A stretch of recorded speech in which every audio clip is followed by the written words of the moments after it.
And this had to do with people in informal businesses, but it also included people who were getting social grants, but the social grants had become insufficient. It also included unemployed people in our country. And to that end, the measures that we implemented came up with temporary payments to social grant beneficiaries, a special COVID-19 grant of 350 Rand a month for 6 months to the unemployed, and a loan guarantee scheme of 200 billion to support small and medium enterprise businesses whose turnover was determined as well. It is worth noting that the 500 billion support package is worth around, I would say, 10 to 11% of GDP, which is larger than equivalent support measures announced by other emerging markets and those countries that are in the G20.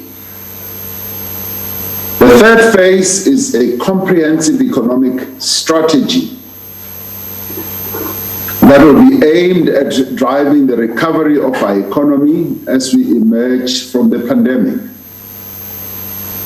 Now, given the massive impact that the coronavirus is expected to have on jobs, our immediate task is to create employment. I've often said that we need to look at the post-COVID-19 economic landscape as being equivalent to a post-war economic landscape. So we have to do the extraordinary. And we will do this by embarking rather on a number of initiatives that will be aimed at creating jobs. And some of those will be expanding public employment, increasing investment in public infrastructure and services, and then enabling greater job creation by the private sector. Progress is being made within government to increase investment in infrastructure with several major projects that are ready for implementation. Next week, the presidency will be convening the Sustainable Infrastructure Development Symposium, which will bring together funders, policymakers, state-owned enterprises, academic and private sector people to look at the investment opportunities in infrastructure. We should see infrastructure investment as a mobilizer of growth. And we want to source money, significant investment from a number of sources, both private and public. And we see this as a significant part of the stimulus that our economy needs. This pandemic, Deputy Speaker, has highlighted the vital importance of the informal sector as well, and of small businesses in meeting the basic needs of our people. This informal sector, which others describe as the second economy, in many ways has come to the fore in supporting the lives and the livelihoods of our people during lockdown. And we now have a much better view of the landscape of the small and medium enterprise sector and the more informal part of it. Our program of economic recovery needs to provide greater support to these enterprises, which provide income and employment for many young people. And at the same time, we will implement key reforms that support long-term growth, And these include measures to support building of energy capacity, reforms to improve port capacity, as well as the efficiency of our ports and the licensing of high-demand spectrum. We've also been focused on the measures required to protect African economies and ensure that they effectively recover from the effects of the pandemic. In my capacity as chairperson of the AU, I have held several engagements with the leaders and institutions in the international community to call for a comprehensive economic package to provide economic relief to African economies. This package would need to include debt cancellation, debt standstill, as well as interest waivers, which will provide poorer countries the much needed fiscal space to deal with the economic ramifications of the virus. As I've announced, we've also appointed 6 AU envoys to solicit financial support for the continent from a number of financial centers, G20 countries, international organizations, and many others. We have also made significant progress in mobilizing material support for African countries to respond to the pandemic. And to date, a total of $61 million has been pledged for both the AU COVID-19 response and the AU Center for Disease Control and Prevention. It will take long to recover the economic loss due to this virus, and although we do not know yet what the full impact of the pandemic is, we're starting that recovery now. And it is important that we approach this through the balanced strategy that we've decided on, to save lives on the one side and also to preserve livelihoods. It becomes a very delicate balance, but it is a balance that has to be struck, because in the end, we cannot overemphasize the other at the expense of the other. I thank you. Thank you. Honorable Mashele. Thank you, Deputy Speaker. Now, President, the aftermath of any economic downturn or devastation is usually characterized by extensive market regulations and industrial planning, which are state-led. Now, President, what are the policy options being considered by government that would allow and give space to the hard-hit sectors to recover, specifically the protection of locally manufactured products? I thank you, Deputy Speaker. Thank you, Mr. President.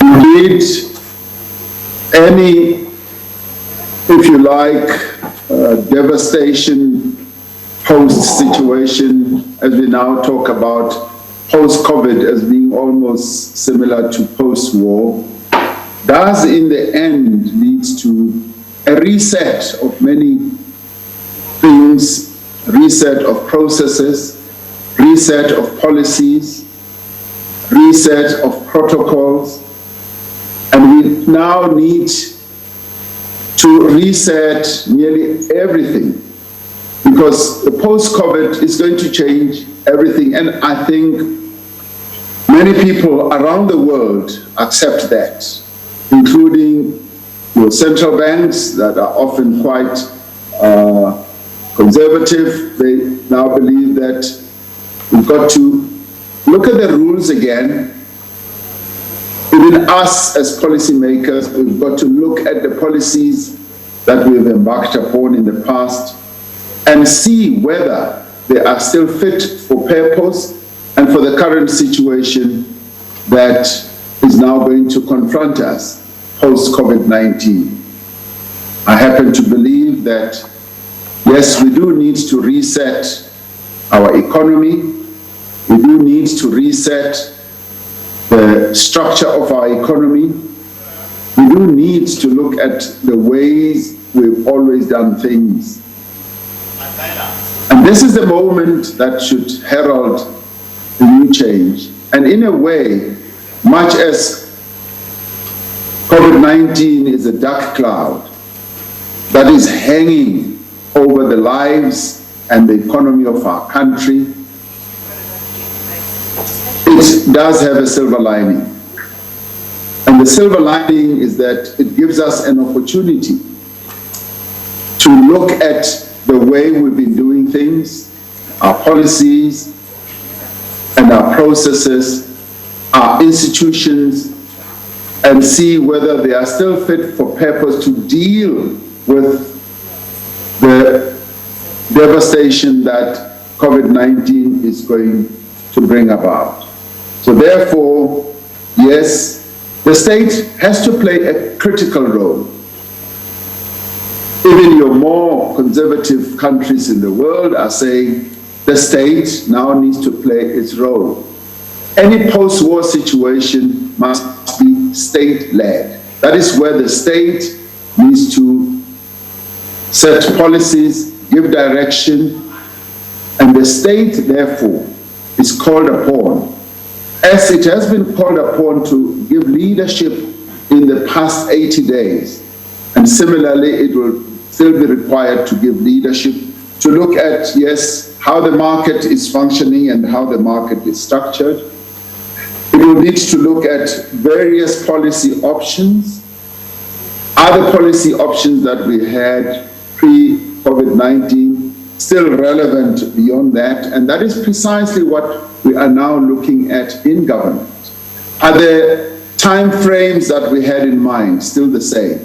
As it is now, even our budget, our budgeting processes also need to be looked at. A Minister of Finance is going to be coming to the House to present an emergency budget. And it's a reset of the budget that was presented. And going forward, we're already looking at starting from point zero.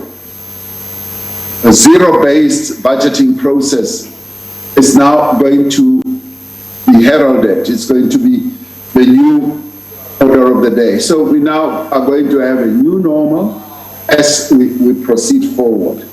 And of course, in doing so, we want to be able to advance a number of options and initiatives.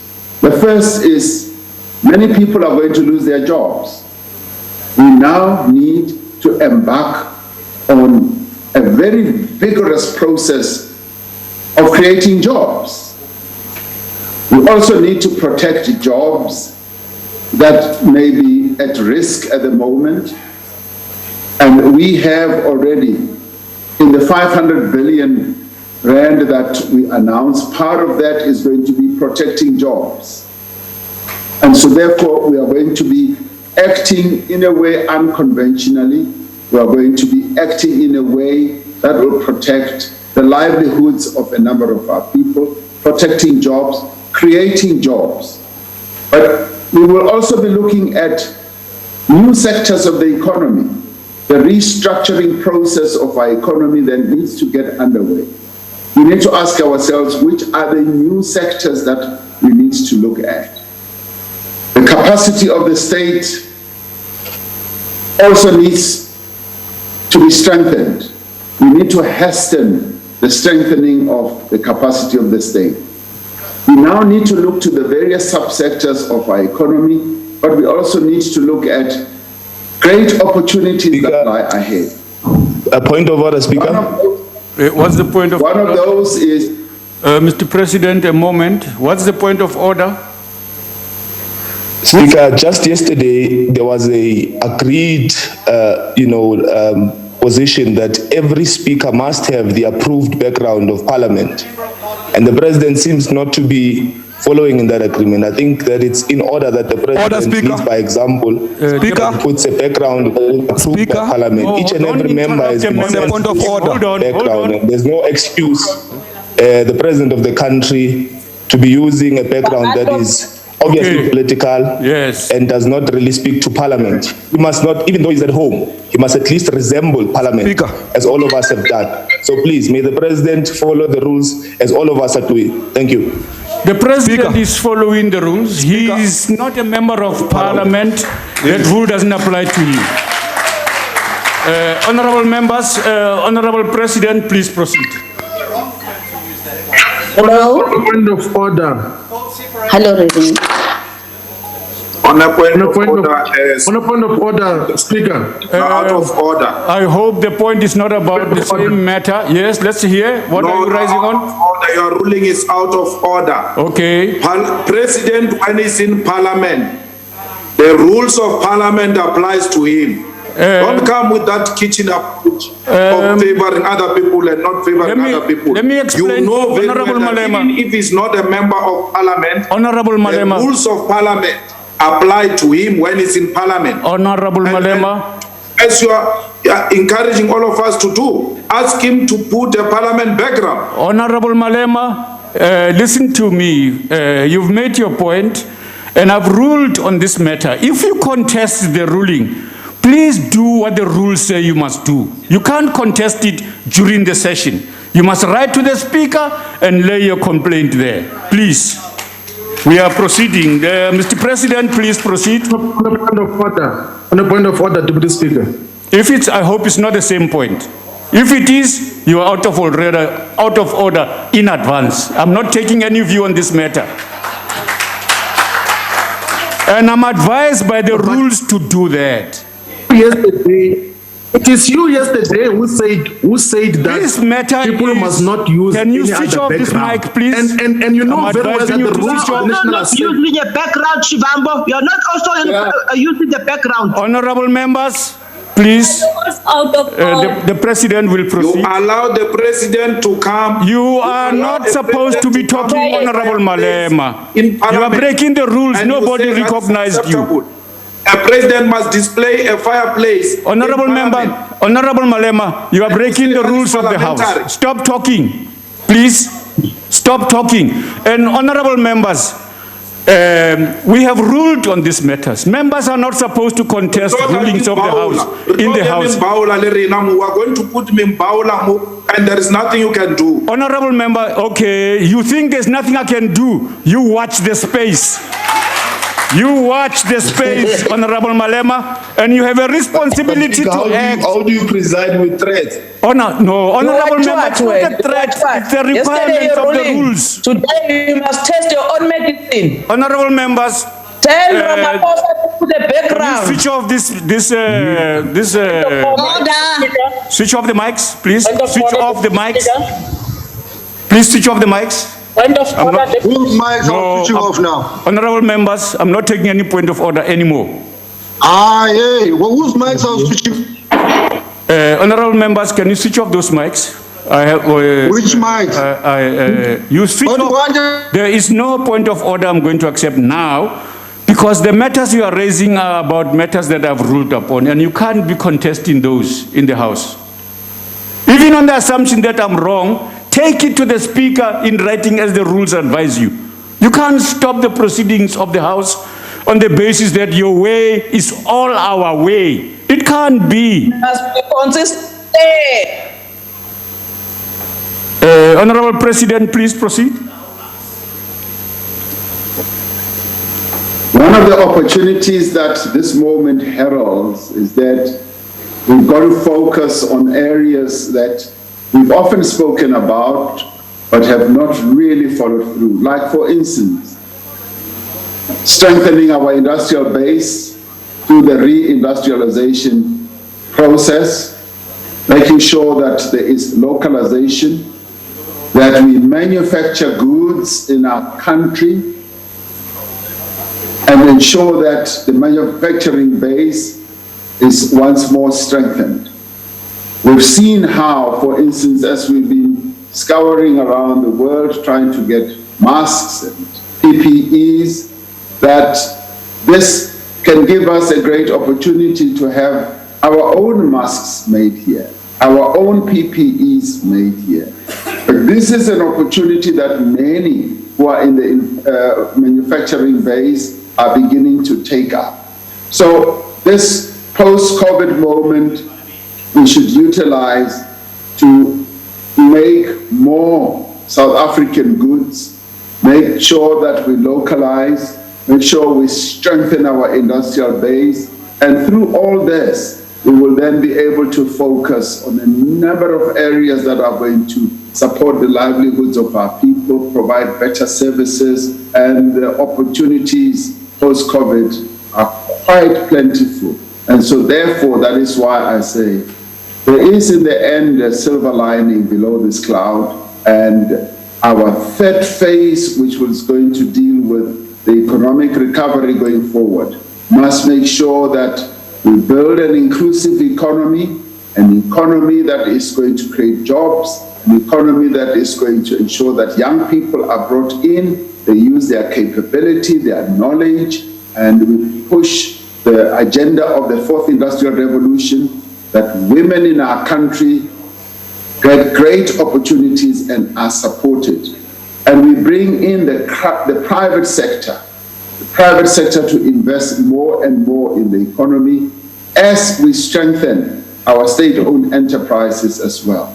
So going forward, we see great opportunities, and we believe that this is a moment when we need to move our economy forward. We will go through a slump because COVID-19 still has to have its effect, and we need to see how that effect is going to work out, but we are going to go on with the rebuilding process as we move forward. Thank you, Honorable Deputy Speaker. Thank you, Mr. President. Honorable Hlengwa, it's your turn. Honorable members, you are screaming as if the House is not proceeding. Can you please take it easy? No, thank you very much, Honorable Deputy Speaker. Mr. President, obviously the situation before us is very dire if you consider the fact that some research gives projections that Africa will lose about 20 million jobs because of this virus. But also on the flip side of it, Mr. President, you speak about millions and billions of rands which will be injected to the many programs to reset and restart the economy. Be ignorant to the fact that chief amongst the biggest threats to the money that will be made available is corruption. You look at the Bait Bridge border post, for example, 37 million rands for 40 kilometers. You look at how the social development grants and food parcels have been abused now. The question then, Mr. President, becomes, what is it that, or what conversations and decisions are you taking at an executive level, whilst Parliament will be, of course, having its own processes to actually deal with this scourge of corruption, which is, of course, taking advantage of the crisis that we are in, particularly given the loopholes. Thank you, Honorable Hlengwa. You have overstepped your time. Sorry, your time is on this very difficult matter. Honorable Hlengwa, please in future try and time yourself better. Put your questions up front so that when I cut you as I will, when you go over time, you've asked your question. Noted, Deputy Speaker. Thank you very much. Thank you. Honorable President. Honorable Deputy Speaker and honorable members, of course, corruption is and remains a major challenge to our country. We need to be dealing with corruption effectively. And even as we announce this 500 billion economic relief and social relief, I took time to speak to the Auditor General and said, Auditor General, we need to put in place proactive mechanisms so that we do not come after the effect. We need to put in place mechanisms that are going to raise the alarm at an early stage. And the Auditor General had already taken it upon himself to get his office to come up with a number of protocols, a number of rules, which I think he is working through, because we do need to ensure that before those who have a corrupt intention are stopped in their tracks, before they loot money that is meant for the poor people in our country. Of course, we've also been disturbed by news and reports that things such as food parcels have been redirected in ways that did not look as good as what we had intended. And as they have happened, we're glad that the media raised the alarm. We're glad that various structures, including political parties in Parliament here, did raise the alarm. And I'm sure that that has now quietened down quite a bit. But Honorable Shengo, we are concerned as you are, and we want to ensure that the money that has been set aside for the COVID relief at a social level and at an economic level is properly used, and it is used for what it is intended for.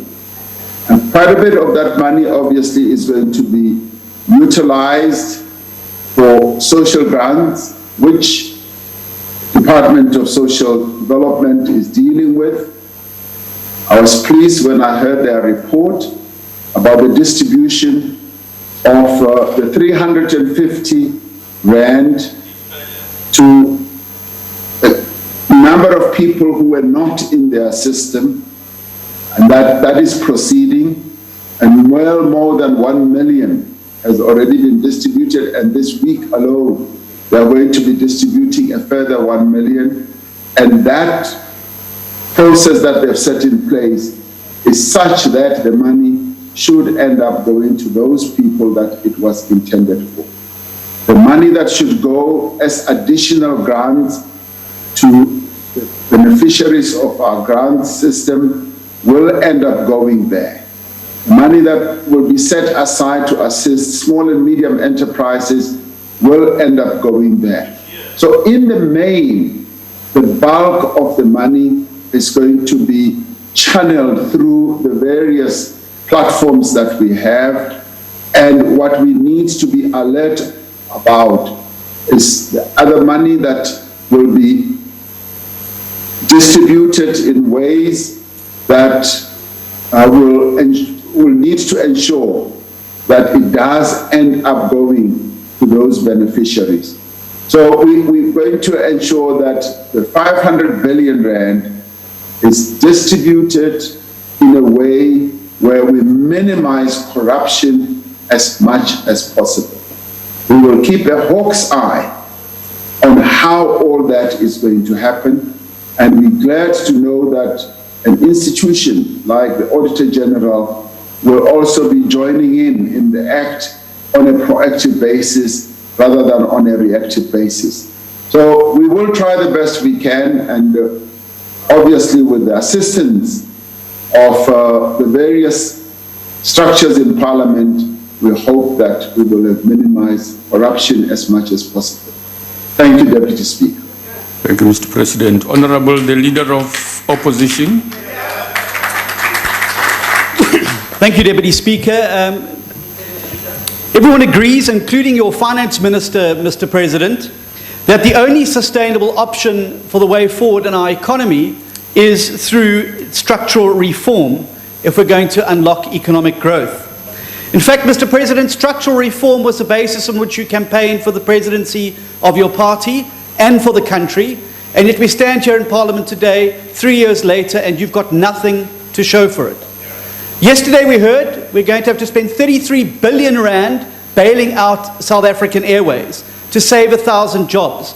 Mr. President, the question to you is this: will you today make the brave stand and stand with the 3 million South Africans who are going to lose their jobs and oppose the 33 billion Rand bailout, or are you going to see that money being poured into the abyss of the state-owned entity like South African Airways, where it could have been used to save the lives and livelihoods of millions of more South Africans? Mr. President. Thank you very much, Deputy Speaker. We are going to do everything we can to ensure that we reposition our economy and our country on a reform process which is going to ensure that our economy functions a lot better. And one of the things that we have said is that we are going to also pay closer attention to our state-owned enterprises and ensure that our state-owned enterprises function in the way that they should, efficiently, and those state-owned enterprises that need attention should be given the attention from either a financial point of view. We should see how best those finances can be repositioned, or an operational point of view. We've set up the State-Owned Enterprises Council, which is going to be advising government and cabinet, on which cabinet ministers also will be sitting. And we're going to have a closer look at all our state-owned enterprises. And we will do so to advance the interests of all South Africans. State-owned enterprises will continue to play an important role in our economy. And this is also the case now post-COVID in other economies as well. The other day I saw that the German government had taken an equity position in Lufthansa because their airline has, during the COVID period, hit a number of financial difficulties, and the state has moved in to support that airline. And indeed, this is what is happening in many countries around the world, where enterprises, be they state-owned or privately owned, are now needing support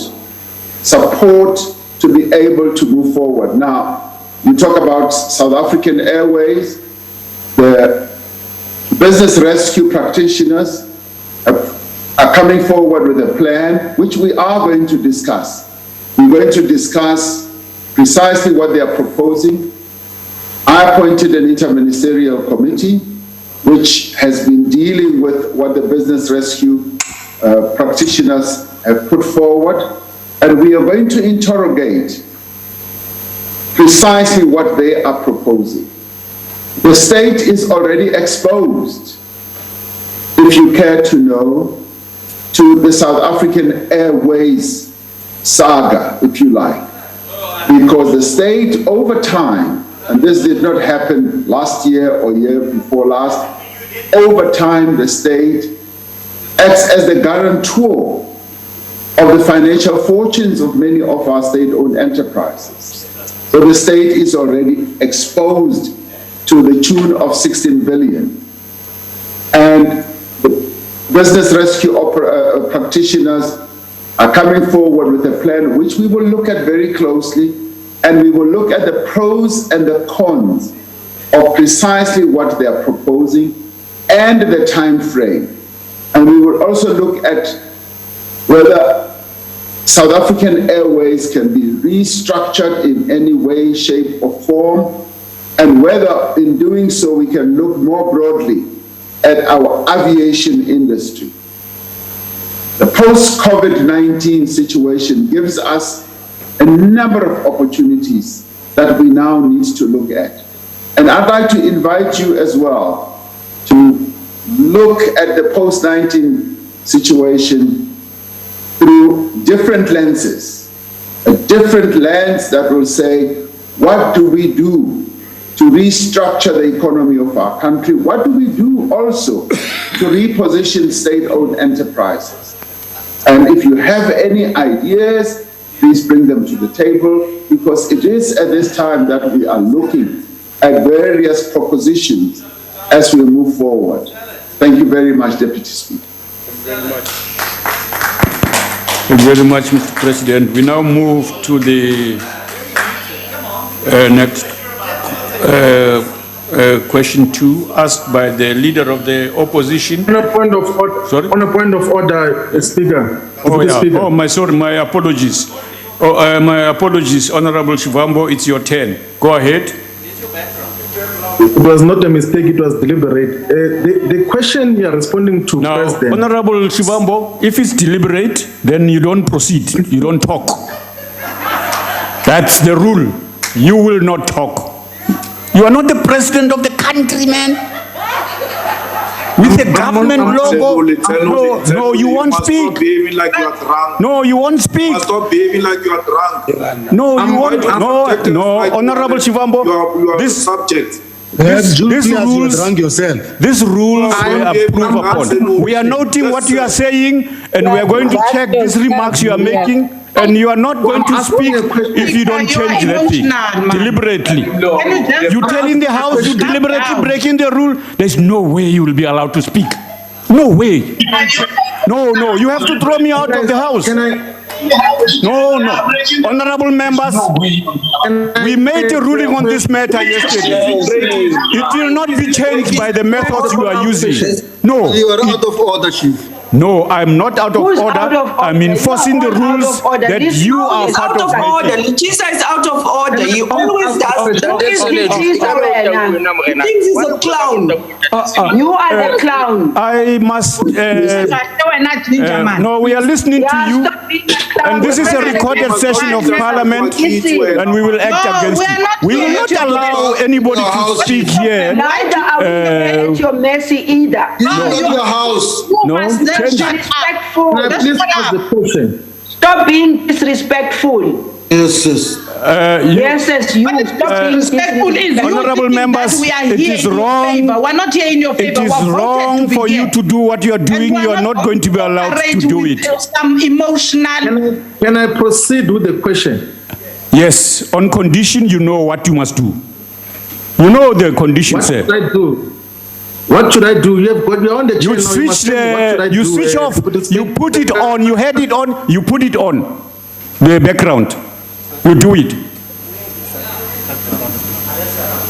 But Deputy Speaker. All your people were speaking with a different background. They were never ordered to do so. Why are you? But who is this person who screams like what happened? That's on your panel. With a different background, you didn't. You keep quiet. You let Stop me. your nonsense. You keep quiet, honorable members. Go and sleep.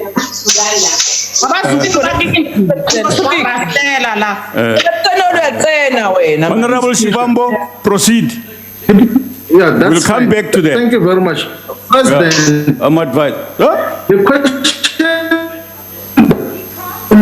is in two parts. The question that you are responding to is in two parts. One is in relation to the sovereign economy, and two is in relation to the free trade agreement, the African Free Trade Agreement. And predictably, your response, you say you're going to call another symposium. That is what you did when we had the coup d'etat on Jacob Zuma in 2018.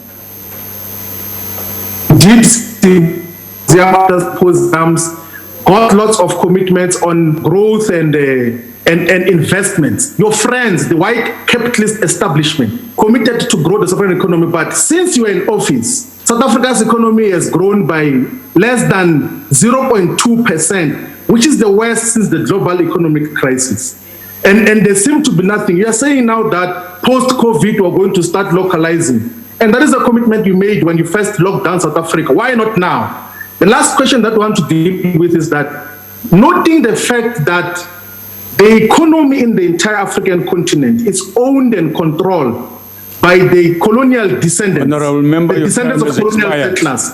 And isn't this free trade agreement going to be a free trade of colonialists and now the Chinese without any African ownership of the economy? Your time in terms has of expired. that, Your time has expired. Your time has expired. Honorable President.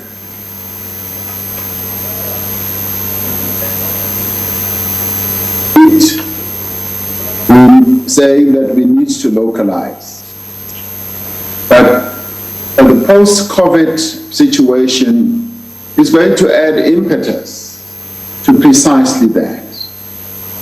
We have been able to see how we can get, firstly, our industrialists, our own industrialists, to live up to coming into the economy, becoming real industrialists, becoming manufacturers. I have seen, Honorable Chibambu, for myself, how a number of black industrialists are taking various opportunities that COVID-19 is presenting to them.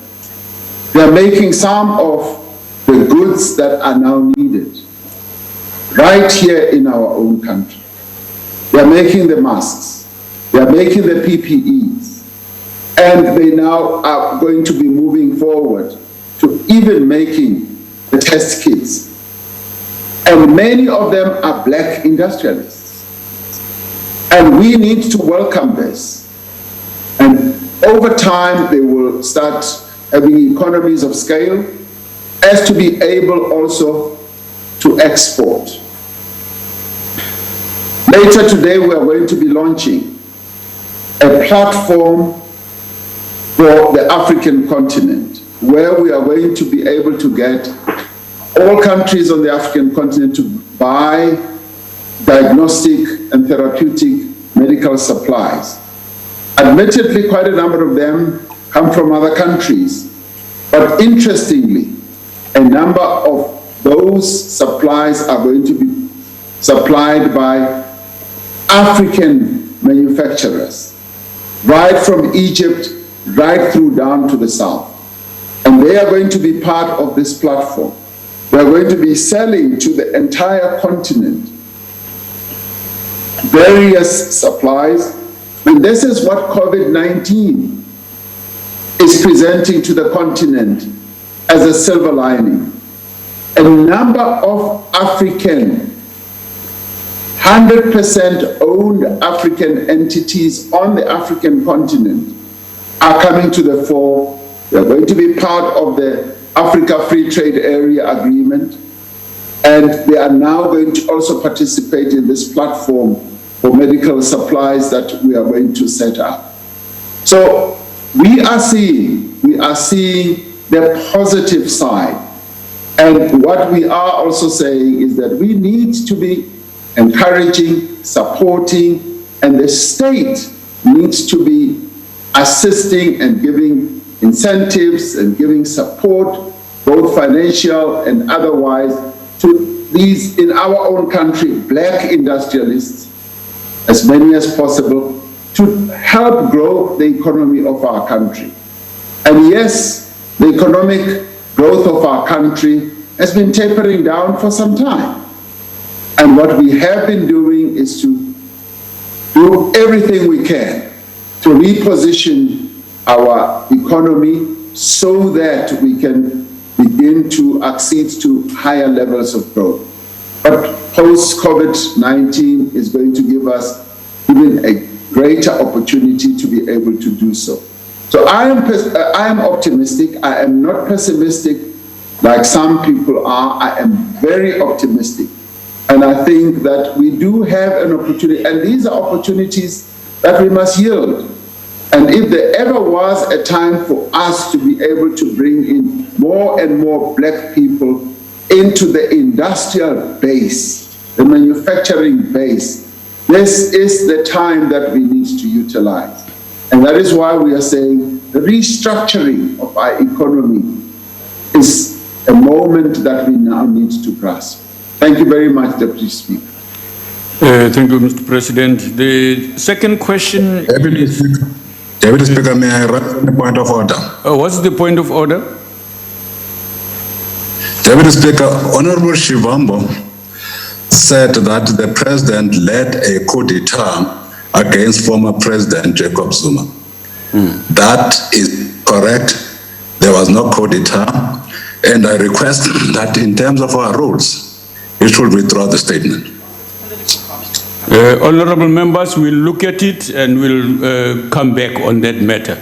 We'll make a ruling. And I was not going to withdraw. Honorable Leader of the opposition asked the next question. Mr. President, the second question here. Honorable Deputy Speaker and honorable members, in determining the appropriate response to the global coronavirus pandemic, government has formed by the advice of scientists, by the experiences of other countries, and from the guidance of the World Health Organization, as well as the Africa Center for Disease Control and Prevention. The decision to institute a nationwide lockdown was informed, amongst other things, by epidemiological analyses based on the available evidence of the rate at which the number of coronavirus cases was increasing.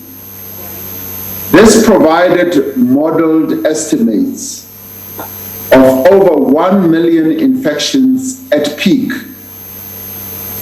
Recently, the country's COVID-19 modeling consortium has generated optimistic as well as pessimistic estimates of between 3.4 to 3.7 million cases of infections by the 1st of November this year. The initial estimates pointed to the need to act quickly and decisively before the epidemic curve reached what scientists call the inflection point. Now, the inflection point is when the curve changes from a slow and a steady increase in cases to one with an exponential growth, almost an explosive growth. South Africa had an opportunity to act early before its inflection point had been reached. We made the decision to implement a lockdown when there were 274 confirmed cases in the country. At that point, scientists estimated that South Africa already had over 1,000 cases, many of which had not been identified yet due to limited screening and stringent testing criteria. By the time I announced the lockdown on the Monday, the 23rd of March, the number of confirmed cases had risen to 402, and by the time the lockdown took effect, if we all recall, on Friday, the 27th of March, there were already 1,170 cases. In other words, we had seen an explosion. A prolonged delay in implementing stringent measures would have meant that South Africa would have missed the window of opportunity to achieve a significant flattening of the curve. This could have led to a runaway epidemic with potentially catastrophic consequences for our healthcare services. And in this case, it's important that the graph that Professor Karim has shown and Minister Mkhize has shown repeatedly should remain affixed in our minds, where we were proceeding on the same trajectory as the UK. And when we did the lockdown, we immediately saw us deviating from the path that the UK was moving forward on. The UK kept on moving up when our cases of infection started moving more flatter. And they kept moving up with their own infections going higher and higher, and many deaths accompanying that. Now, in the 3 weeks before the nationwide lockdown, the number of cases in our country was doubling every 2 days.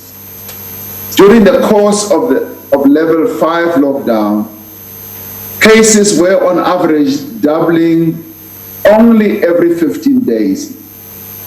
and meaning that the lockdown was taking the effect that we intended. Since we began easing of the lockdown during alert levels 4 and 3, the doubling time has now been around 12 days. In other words, the lockdown enabled the country to start to flatten the curve, delaying community transmission, something we were most concerned about when we were not ready for long enough to prepare our health facilities and implement public health responses. Now, if you remember that graph of the UK and ourselves, when they implemented what appeared to be a lockdown, they were already at the height of a number of deaths and many more infections. And in our case, we had succeeded through the lockdown to flatten, and the doubling effect had come back down from 2 days to 15 days, and now it has come down to 12 days. I thank you.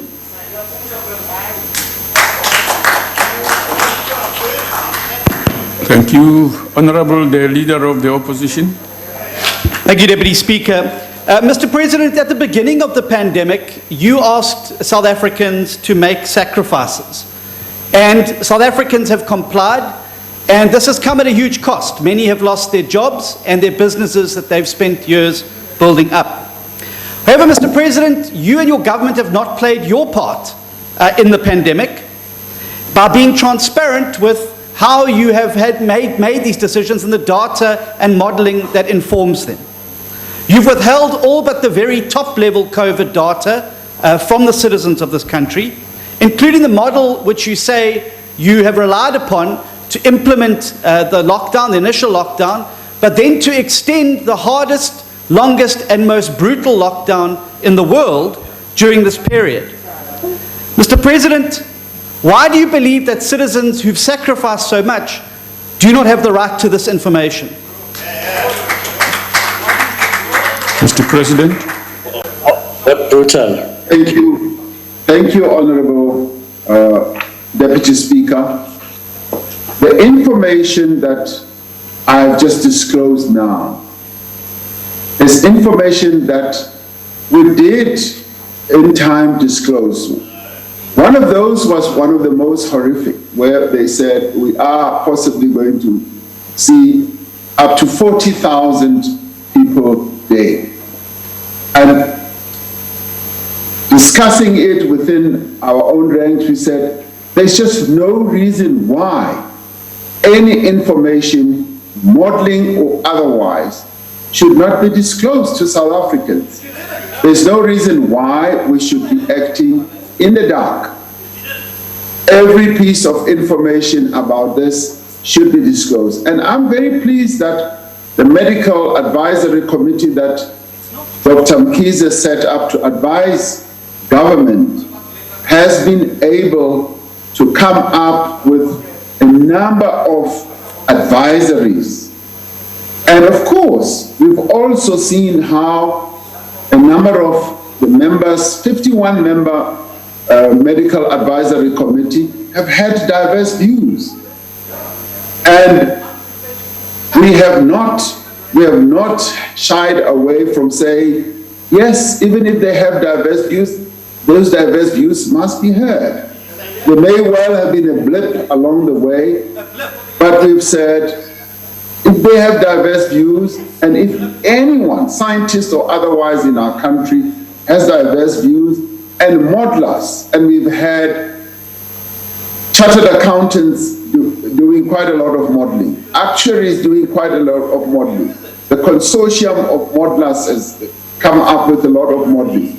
So the modeling, truth be told, has come up with such variant type of models. And some of the models have been completely off of the beam. And some of them have beaten a middle path. And I must say that we have not been short of information that should be made available. And I'm one of those Honorable Steenhuisen, who would say whatever information there is, yes, needs to be put out there in the public. And South Africans are very discerning. Apart from having made huge sacrifices, as you correctly say, they're very discerning, they've been able to make judgments, and as the government has led this process, it has led this process honestly, with integrity, without seeking to hide anything to the people of South Africa. And I have said myself that as there is no textbook on how we should traverse our way around managing this virus, there have been moments where, yes, we've had some missteps, but in the main, the government of the Republic of South Africa has been straightforward, honest with the people of South Africa, led them with integrity, and disclosed information. Our ministers have been briefing the public on an ongoing basis. And with that has come a lot of information that has been displayed to our people. Minister of Health continues to brief the people of South Africa about the progression of the pandemic. The National Coronavirus Command Council meets regularly, and through that we are able to get the advice not only of the net joints, which is on an hourly basis seized with the task of managing the virus process, but also the medical advisory committee. So the various institutions in our country, from the NICD and many others, have been seized with seeking to put forward information to the public of South Africa without hiding the information. Thank you very much, Deputy Speaker. Thank you. Honorable Sheikh Imam. Thank you, Honorable Deputy Speaker. Mr. President, on scientific risk assessment, it is your command council that allowed the opening of schools, which is now a disaster, with hundreds of schools not having water and PPEs. It is your command council that have allowed alcohol despite all the evidence on contrary to the benefits of alcohol, but what a challenge is it in society. It is your command council that took a decision on tobacco, saying that tobacco was harmful, but now made an about turn in court.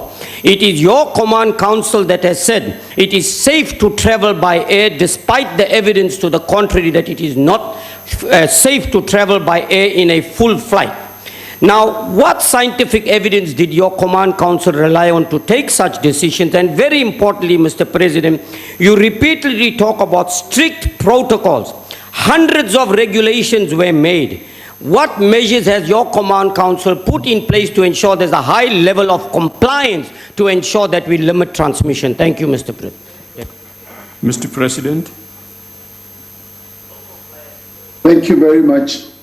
As I said right at the beginning, various processes that and interventions that we've embarked upon as government have been interventions in the main that have been advised and thoroughly discussed by our experts and our scientists. And obviously, we have also had to do the risk assessment as the political leaders of the country, as we've implemented this. For instance, when it comes to opening schools, we did say that we would not want to see us losing the year of schooling. What is it that we can do? The Medical Advisory Council advice was, so long as we can make sure that there is social distancing, and so long as we can ensure that we utilize all the tools in the toolbox, the masks, the hand washing, sanitizers, and the young people are properly distance in the class. They said, yes, that can be an option to go for. We then decided to do what I would call light touch. We said, we're not going to open up all the classes.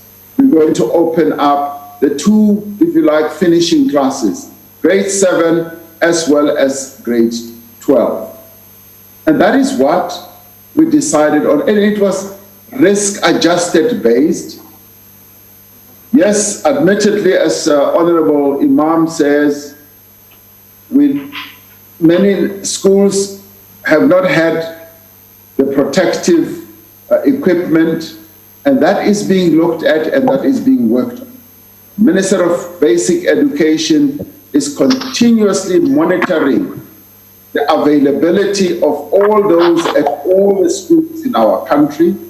And we have said, even as I announced it, I said, where this is not in existence, and if parents do not feel satisfied, the schools should not open. And that has by and large been adhered to.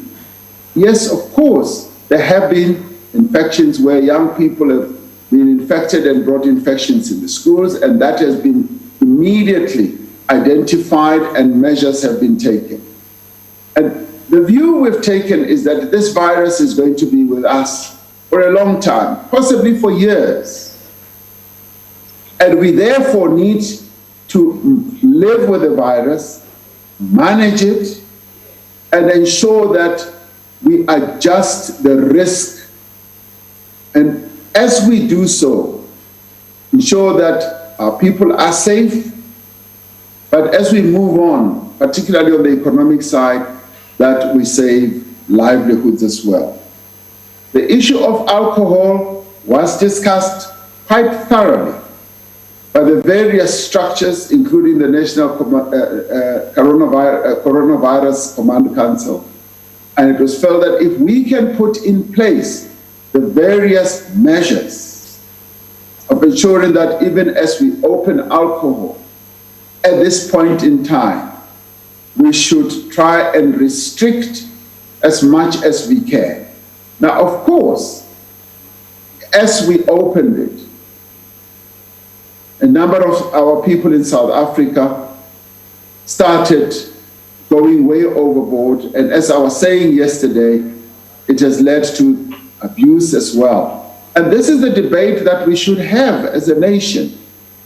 South Africa is one of those countries that abuses and uses quite a lot of alcohol, more than many other countries. And we need to be looking at precisely how we should do this. Could we have banned alcohol forever? And many people will say, no, you could not have. When would the right time have been to open it up? Was level 3 the correct time, or was it level 1? And that is a matter that is still open up for debate. On the tobacco issue, that is a matter that was discussed extensively, and many of our people, through various formations, participated in the debate, and that is what led to the change of decision, which we had announced. And it was after the participation and the views that we got from our people. And of course, now it is in the hands of the court. And the air travel issue, yes, we've allowed travel within the country for business purposes. And we believe that if, for instance, there can be, the protocols can be observed, we can curb the rate of infections. Because in the end, we do need to accept that this virus is going to be with us for a long time, and we need to take protective measures to ensure that we do not spread the virus. So everything has to be based on how we can adjust the risk and analyze the risk and arrive at a risk-adjusted outcome to move forward, because we cannot, in the end, remain locked up forever and in a day. I thank you. Thank you, Mr. President. Honorable Mente.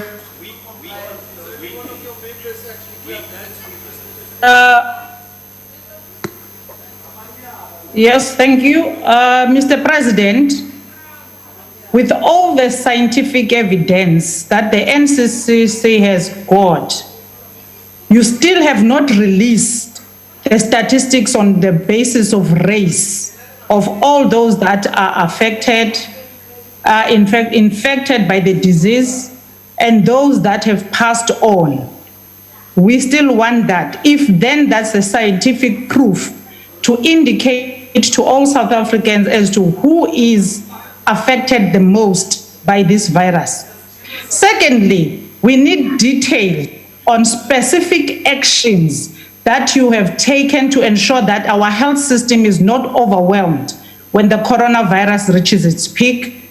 We need details on hospitals. We need details on healthcare workers.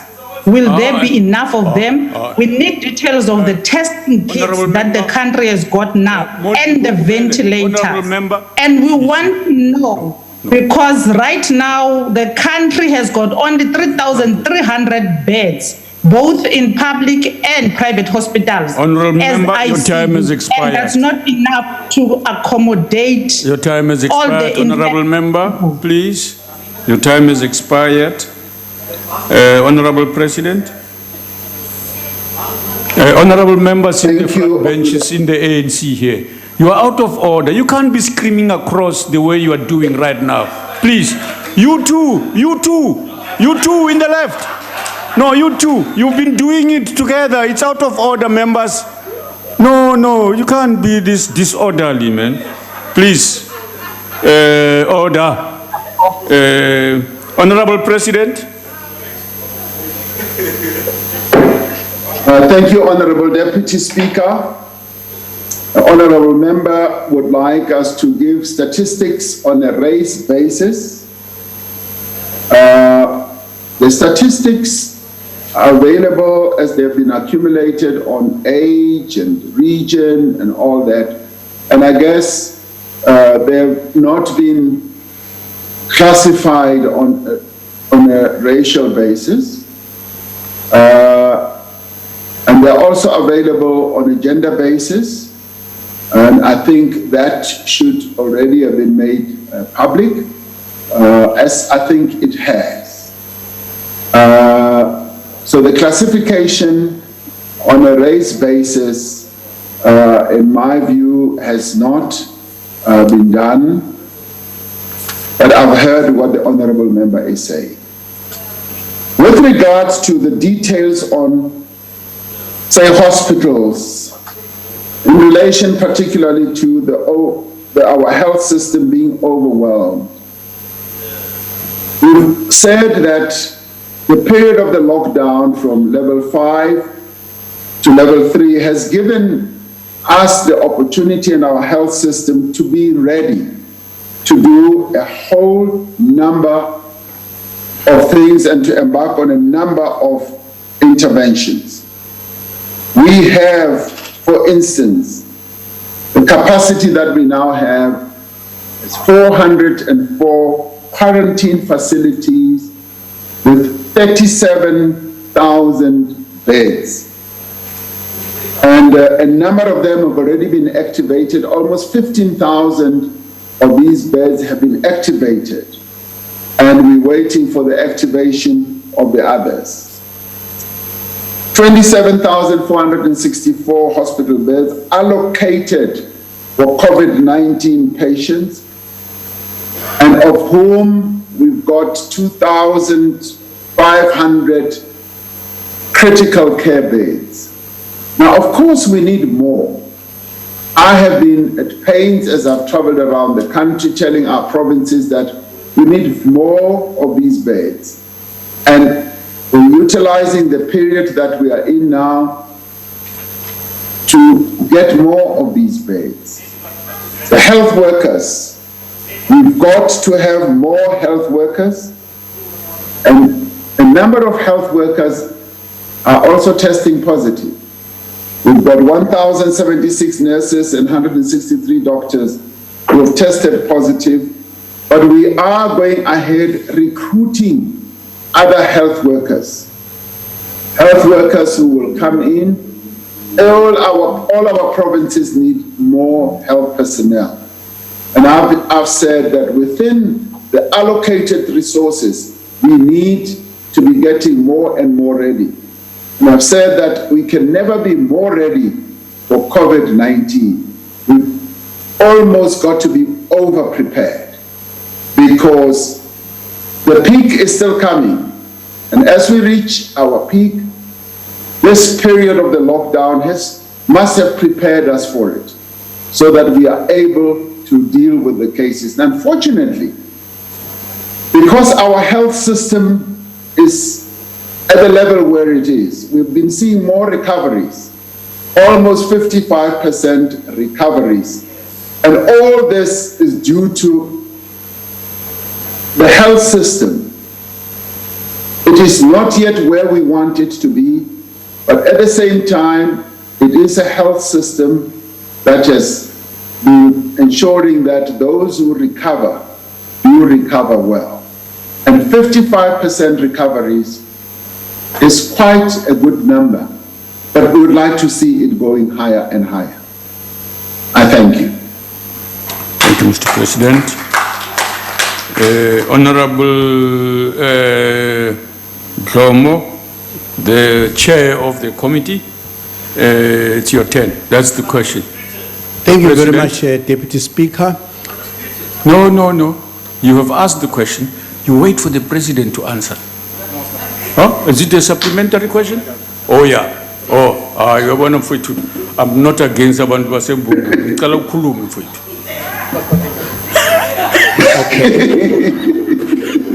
Thank you, Deputy Speaker.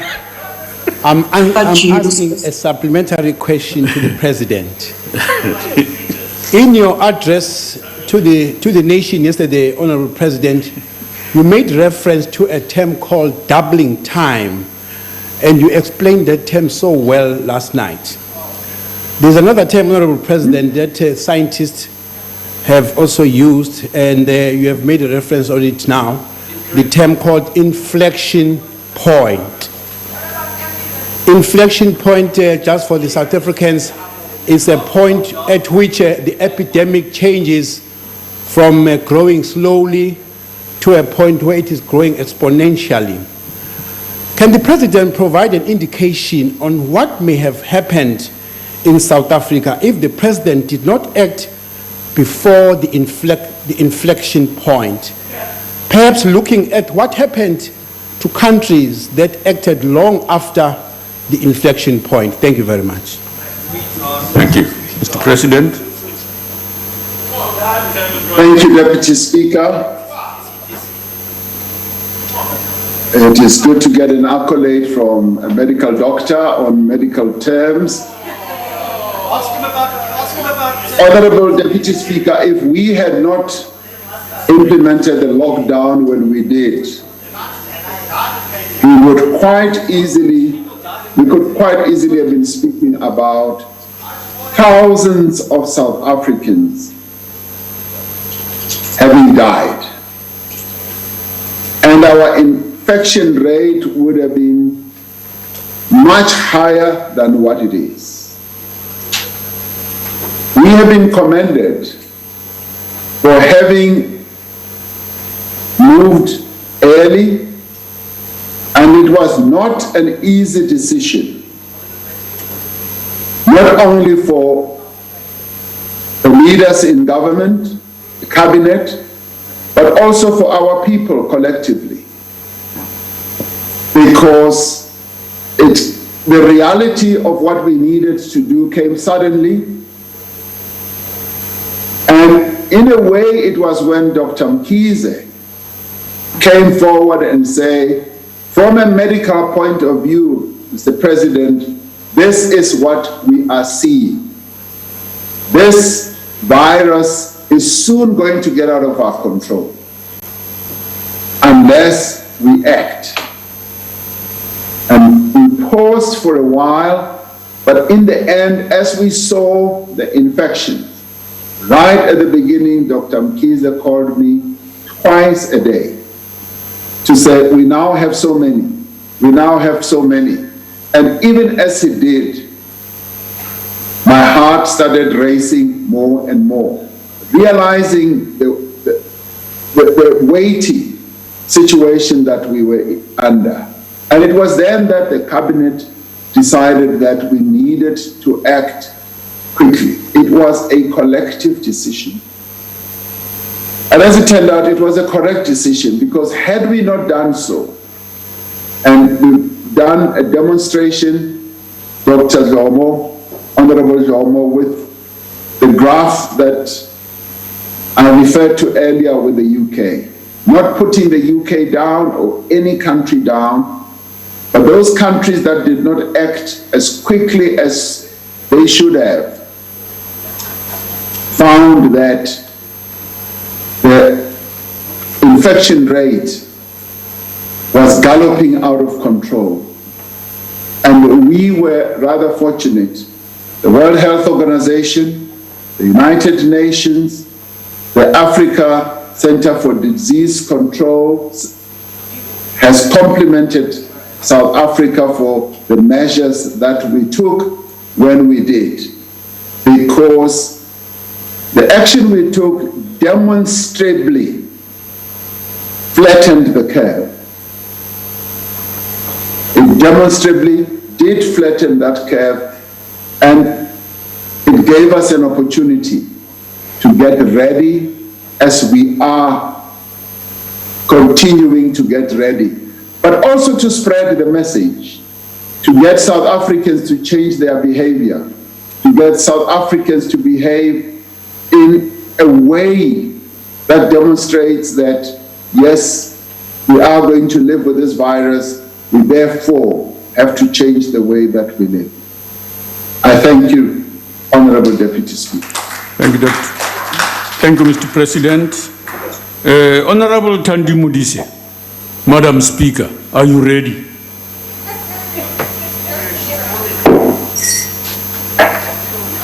Yes, sir, I'm ready. Thank you very much. Honorable, the Speaker will take over from me from now onwards. Thank you, Madam Speaker. Thank you, sir. Mr. President, the question number 3 was put to you by the Honorable J.S. Malema. Mr. President. Honorable Speaker and honorable members, as I indicated in the earlier reply, our response to the coronavirus pandemic has been informed by the advice of our scientists, made up of the Medical Advisory Committee, 51 scientists of various diverse disciplines, who's also been underpinned by the experiences of other countries and the guidance that we've received from bodies like the World Health Organization and the Africa Center for Disease Control and Prevention. Much of the scientific input we have received has come from, as I was saying, the Ministerial Advisory Committee, which was established by the Minister. Through the course of the pandemic, the MAC, which is the Ministerial Advisory Committee, which, as I was saying, brings together disciplines such as scientists, clinicians, researchers, epidemiologists, has assisted government in various areas of the response. Now, the committee helped to develop the country's 8-phase strategy, in which a strict lockdown was just one of the phases, with specific objectives and a finite time frame. In deciding on when to begin the gradual and systematic easing of the lockdown, government was guided by the views of the scientists, the experience of other countries, and wide-ranging consultations. It It also took into account the economic and social disruption that has been caused by the lockdown and the devastating impact the lockdown was having on people's incomes and livelihoods. In providing guidance, the Ministerial Committee used the level of community transmission as the basis for determining the state of the pandemic in the country. At that time, the proportion of coronavirus tests that were positive had been consistently low for a long time and had remained in a narrow range of 1.5% to 3.5% for several weeks in all parts of the country, except for in the Western Cape. In arriving at this decision, due consideration was given to the criteria suggested by the World Health Organization for countries to transition from lockdown to reopening of normal social activities. These criteria are, firstly, the disease transition should be under control. Secondly, health systems should be able to detect, test, isolate, and treat every case and trace every contact. Thirdly, hotspot risks should be minimized in vulnerable places.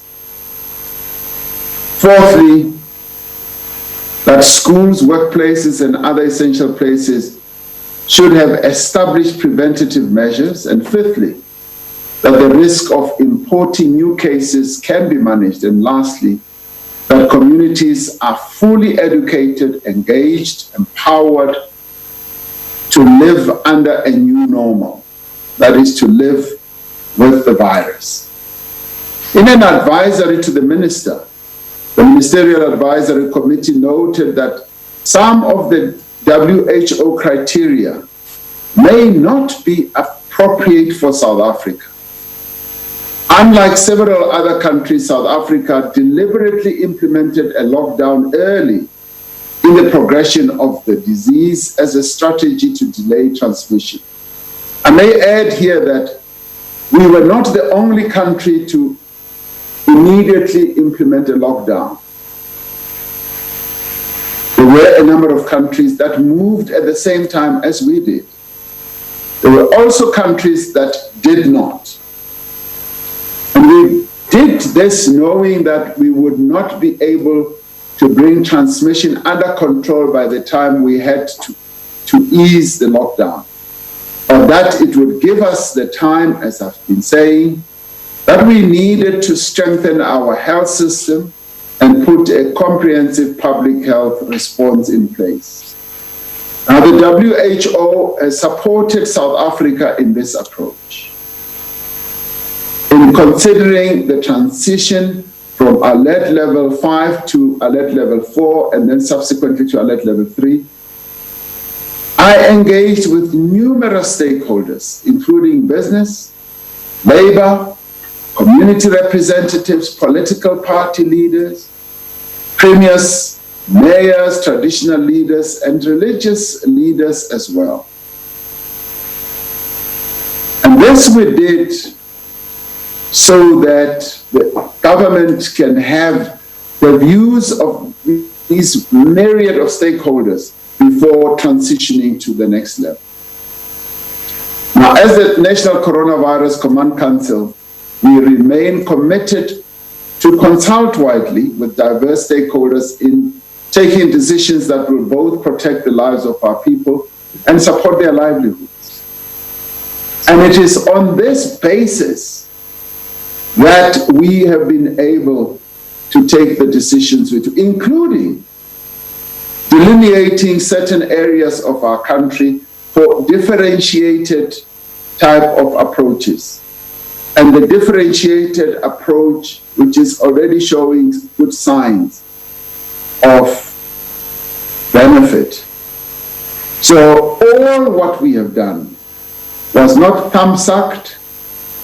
It was properly discussed, properly assessed, And it was also benchmarked against what advice we got from the WHO, who are managing this virus across the world in the most magnificent way, because they know what is happening in every country, and they intervene with advice, with guidance, and precisely what we've been benefiting from. And we've also been bolstered by our own structure in Africa, which has really wrapped its arms around what the continent is doing in terms of a strategy, as well as the management of the virus continent-wide. So there have been a lot of advice, a lot of views that have been expressed in this regard, and that is what has strengthened us and given us the ability to manage the virus as we have. I thank you. Thank you, Mr. President. The first supplementary goes to you, Honorable Malema. Thank you very much, Speaker, and thank you for coming at a very critical time, because the other one would have messed up my session. That's not necessary, Honorable Malema. Please proceed with the supplementary. Saying it's supposed to be necessary to you, Speaker. It's my turn now. So now, what happens, Mr. President, is that we are more than convinced that we are actually not following any scientific advice. If anything, we are being bullied by big capital, which maximize profit at all costs.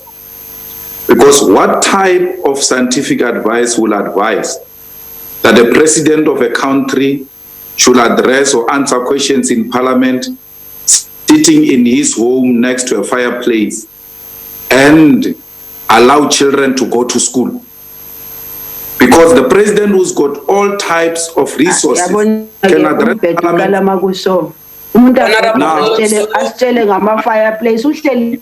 Honorable Sulu, mute your mic.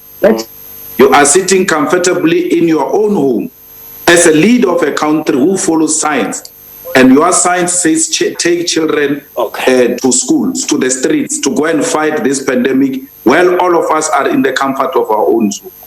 Mr. President, do you have any scientific evidence of how many people are going to die out of this pandemic?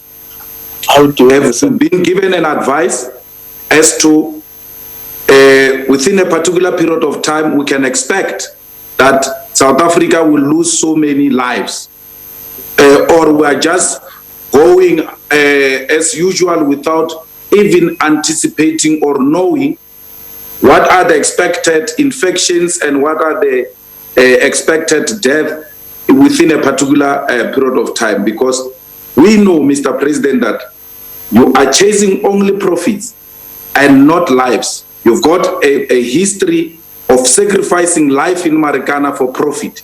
And we are experiencing it again now, where the lives of children are being... Honorable Malema. When you should give us solutions and stop talking what you talk. Give us solutions. Shut up, where are the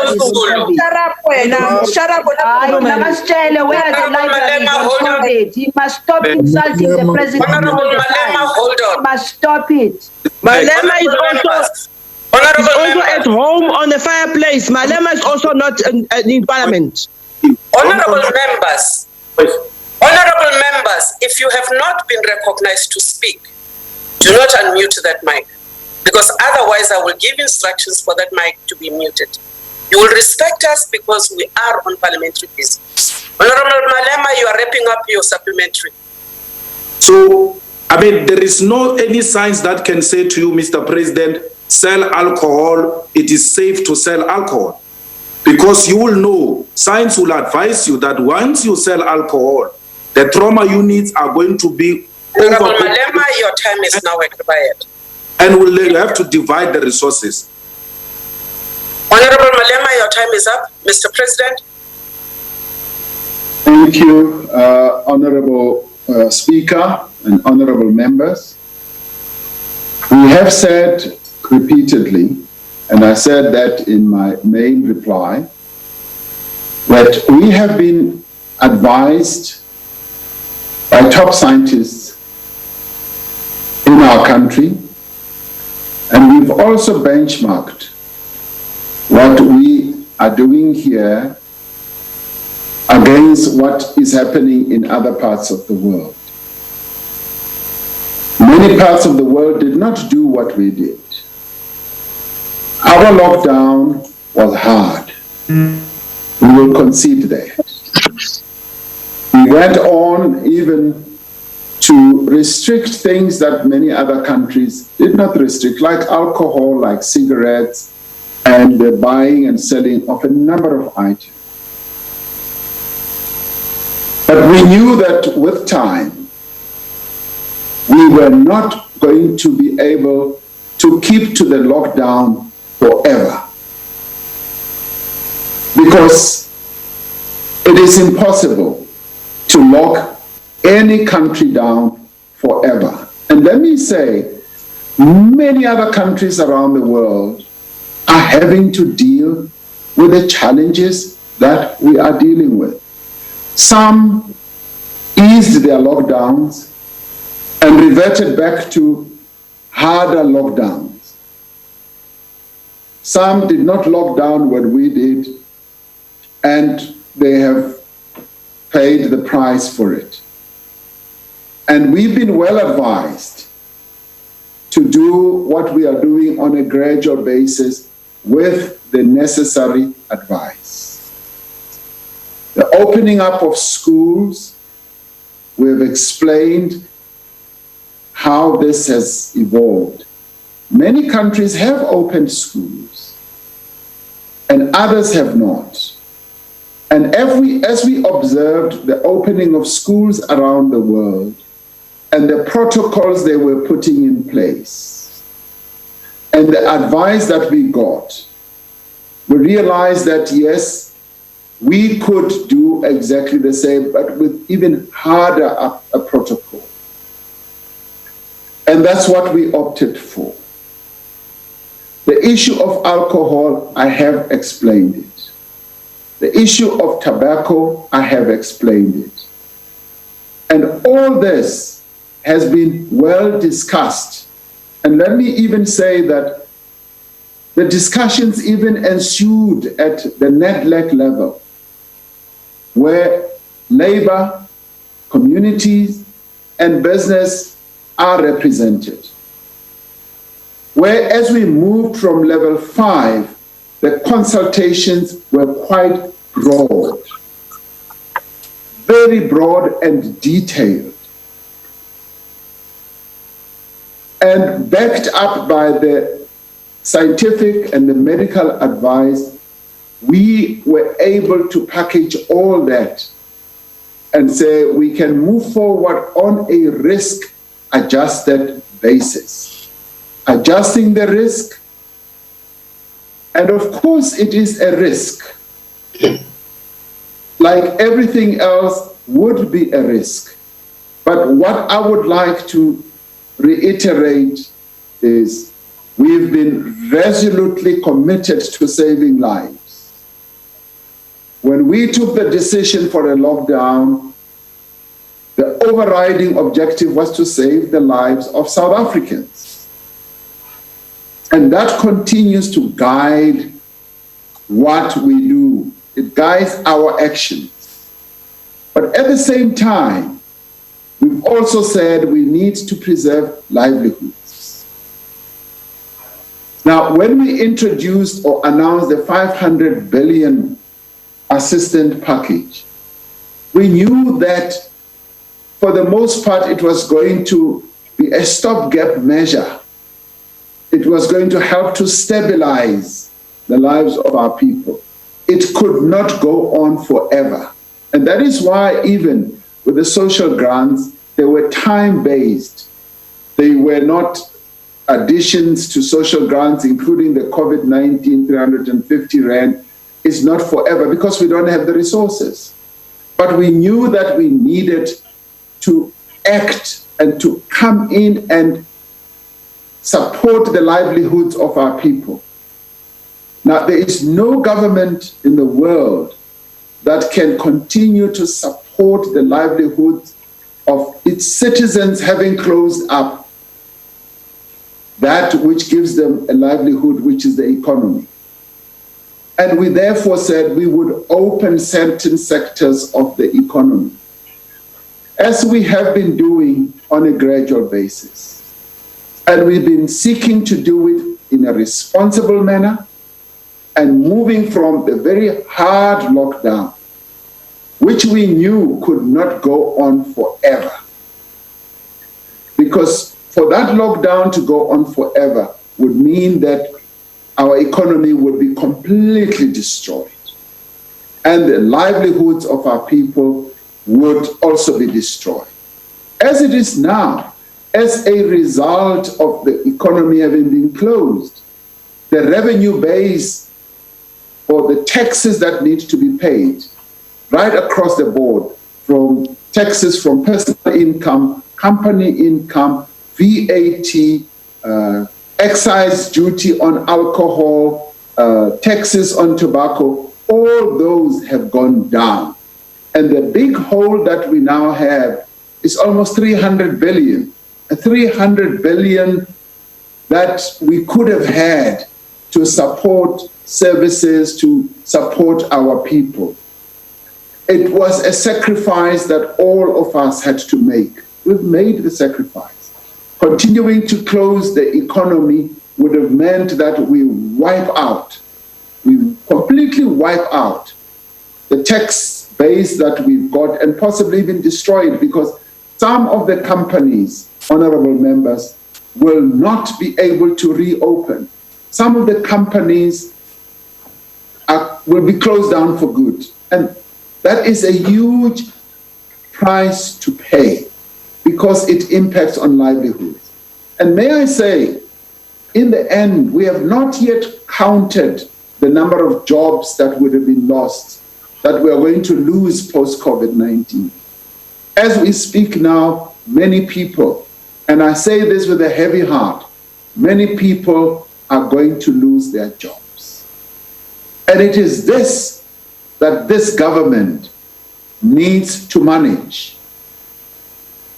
We were elected to manage precisely this. And Honorable Speaker, this is what I am determined to manage. Thank you. Thank you, sir. The Honorable Pierre Michel, you have the second supplementary. Thank you, Speaker. The ACDP welcomes the President's announcement last night about the easement of lockdown restrictions. We have long been calling for the unlocking of the economy. Given that our economy is on a perilous path, even more so now as a result of the lockdown and its effects on the global economy, many more of our citizens find themselves unemployed and struggling to survive. And some children have been admitted to hospitals for malnutrition, as there are some among us who, for fear of infections, are opposed to the easing of lockdown. To allow their fears, can the Honorable President please inform the nation who has the final say in terms of preparedness in the workplace and schools, and who has the final say to move the lockdown from one level to the other and ultimately to end the lockdown altogether? Does the World Health Organization have a say in that decision? I thank you. The Honorable the President. Thank you, Honorable Speaker. We, as I have said before, the Cabinet of the Republic of South Africa has the final say, because we are elected as the executive of the nation to take decisions. And we are the government, we have the final say. The World Health Organization advises us. We work with the World Health Organization, like the Medical Advisory Committee advises government. The National Coronavirus Command Council is an intermediary body that is made up of the president and ministers. But in the end, it is the cabinet. And that is why we've taken care that decisions, proposals are discussed at the Medical Advisory Committee, at the neck joints, and then they come to the National Coronavirus Command Council. And when decisions have to be made on recommendation from all these bodies, it is the National Executive Cabinet that takes the decisions. So as we have moved from level to level, we've taken counsel, we've taken advice, we've taken proposals from a variety of role players. And we are proud of the fact that we could possibly be the only country in the world that, when it takes decisions on major issues, does consult, does talk to our people as represented through their various formations. But in the end, yes, the buck stops with the Cabinet of the Republic of South Africa. Thank you, Deputy Speaker, Honorable Speaker. Thank you, President. The third supplementary will be put to you, President, by the Honorable C.P. Mulder. Thank you, Honorable Speaker. Honorable President, it is common cause that it is the view of the economic freedom fighters that the whole country should remain in level 5 and in a total lockdown indefinitely. It is also known that it is the strategy of the EFF to gain total control of the economy. In order to achieve that, the Honorable Leader of the EFF recently made his view clear when he said that lockdown should continue so as to have the white economy, whatever that may mean, to collapse. Mr. President, you made the point earlier today that post-COVID we will be confronted by a post-war economic landscape and that we need a balanced strategy. Is it your view and the view of your government that certain sectors of our economy first needs to collapse before we get South Africa through this economic crisis? Thank you. Thank you, Tate Mulder. Mr. President. Honorable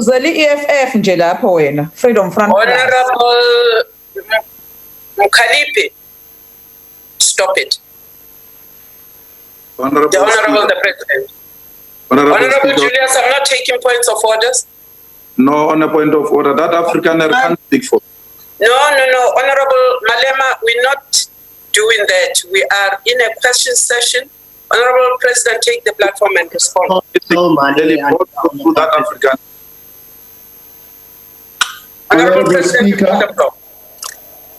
Honorable Speaker, the government of the Republic of South Africa has been charged with the responsibility of advancing the lives and livelihoods of all South Africans. That is the responsibility we have. We've also been charged with the responsibility of managing the economy of the Republic of South Africa, safeguarding our economy, advancing it, restructuring it, repositioning it, and it so happens that post-COVID-19, we have to reset our economy, restructure it so that it can benefit all the people of South Africa and grow on an inclusive basis. So therefore, we cannot countenance a situation where we could see a collapse of any section of our economy. And as it is now, some sections or sectors of our economy are actually on their knees. I cite, for instance, tourism. Tourism is one of those sectors that have been negatively affected to a point where a number of companies in the tourist field may not survive or may not come back. Our task is to see how best we can help the operators of those entities in tourism, how we can support those companies, and how we can protect the workers the jobs rather, protect the jobs, and indeed protect the workers as well in the various sectors of our economy.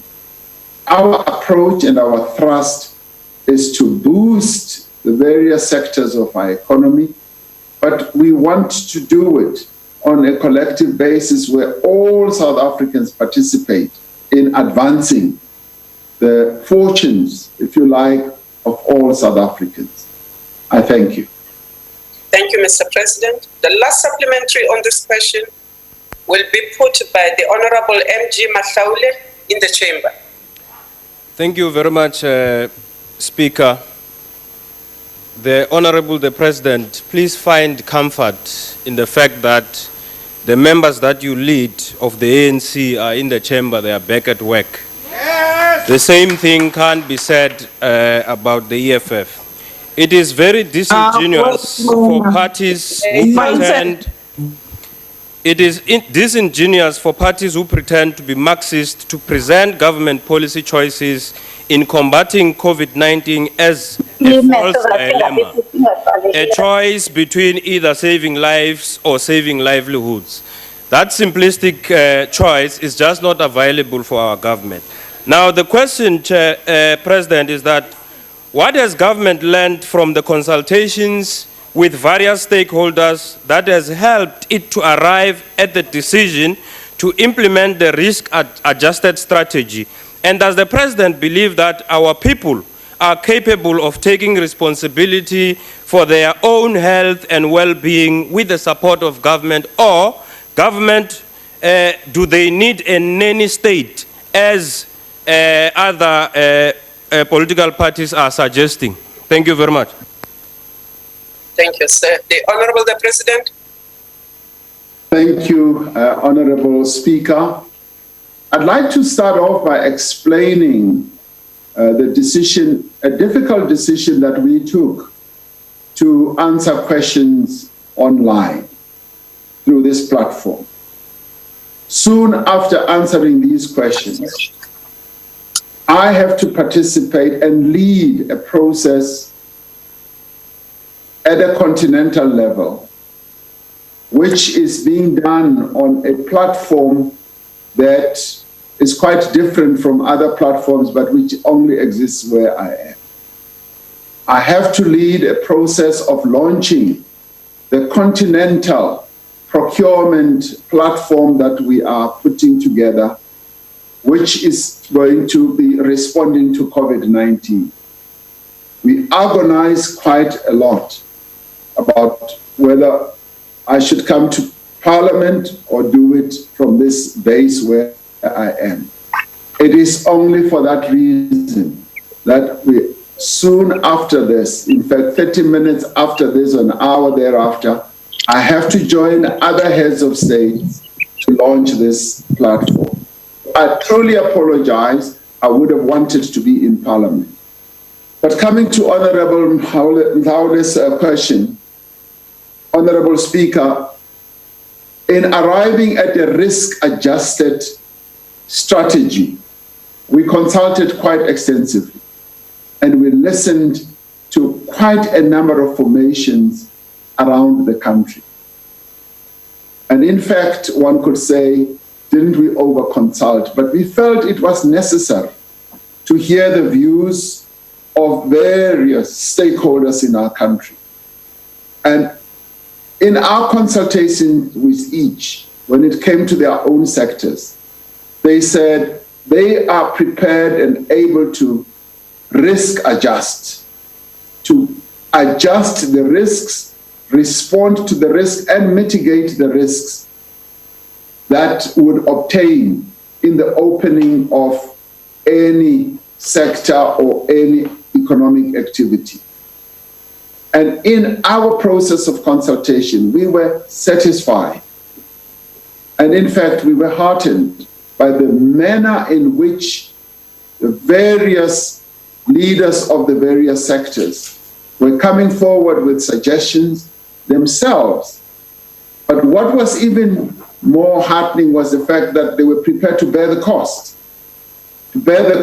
of even setting up field hospitals, setting up isolation centers if it was found that any of the people who either work in various places or go there are then isolated and can get the treatment. So we didn't just fly blindly into this. It was through consultation and thorough risk adjustment. And role players said, we now accept that living with coronavirus is going to be part of our existence. We now have to acclimatize, we now have to embrace it and live with it as much as we possibly can, and utilize the tools that the Medical Advisory Committee has said we should have in our toolbox. And all those measures which I've spoken about ad nauseum, if they are followed and if they are adhered to, we would be able to have a proper risk-adjusted strategy that will enable us to coexist with the virus. Thank you, Speaker. Thank you. Mr. President, we now proceed to question number 4. Question number 4 was put to you by the Honorable F. Jacobs. Mr. President. Thank you, Honorable Speaker. Honorable members, just before the coronavirus outbreak in our country, Cabinet had approved the Township and Rural Entrepreneurship Program. This program is aimed at putting township and rural enterprises at the center of economic growth. According to research commissioned by the Department of Small Business Development, the informal sector has a central role in the South African economy, as it accounts for 18% of total employment and contributes towards the livelihoods of millions of South Africans. The pandemic has assisted the implementation of this critical intervention, which seeks to bring marginalized people and areas into the mainstream of the economy.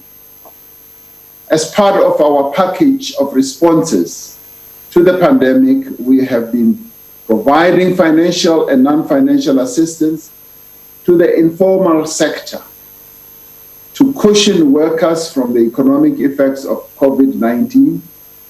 We've also taken measures to support households that rely on income from informal businesses by topping up social grants over a 6-month period and introducing a special COVID-19 grant of 350 Rand a month over 6 months for unemployed people. Financial assistance to informal businesses has taken the form of grants, of loans, and credit facilities that informal businesses can access to sustain their businesses. The non-financial interventions include business development, support services that help informal businesses to improve their business management capabilities. This will assist informal businesses should they wish to make the transition to micro, small, and medium-sized businesses in the formal sector. This would make it easier for them to benefit from government incentives, SMME programs, and procurement opportunities. Now, the Department of Small Business Development has introduced programs that are targeted at specific subsectors of the informal economy. This informal economy, which other people have called the second economy. To cite some examples, over the medium term, these programs aim to support 100,000 spaza shops and general dealers, 50,000 artisanry businesses, 15,000 hairdressers, beauticians, and other personal care businesses, 50,000 vegetable street vendors and butcheries, and 10,000 informal restaurants. I learned the other day that we've got some 70,000 restaurants in our country, and we are now focusing on those that we never see, that are not registered, but that serve the majority of our people.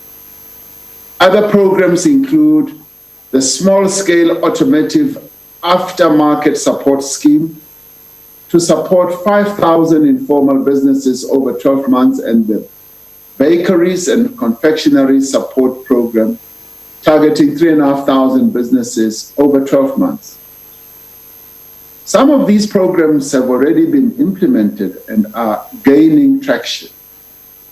Through these programs, which prioritize Black-owned as well as youth-owned and female-owned SMMEs, thousands of jobs have been saved, and a significant number of SMMEs have been kept alive and in business.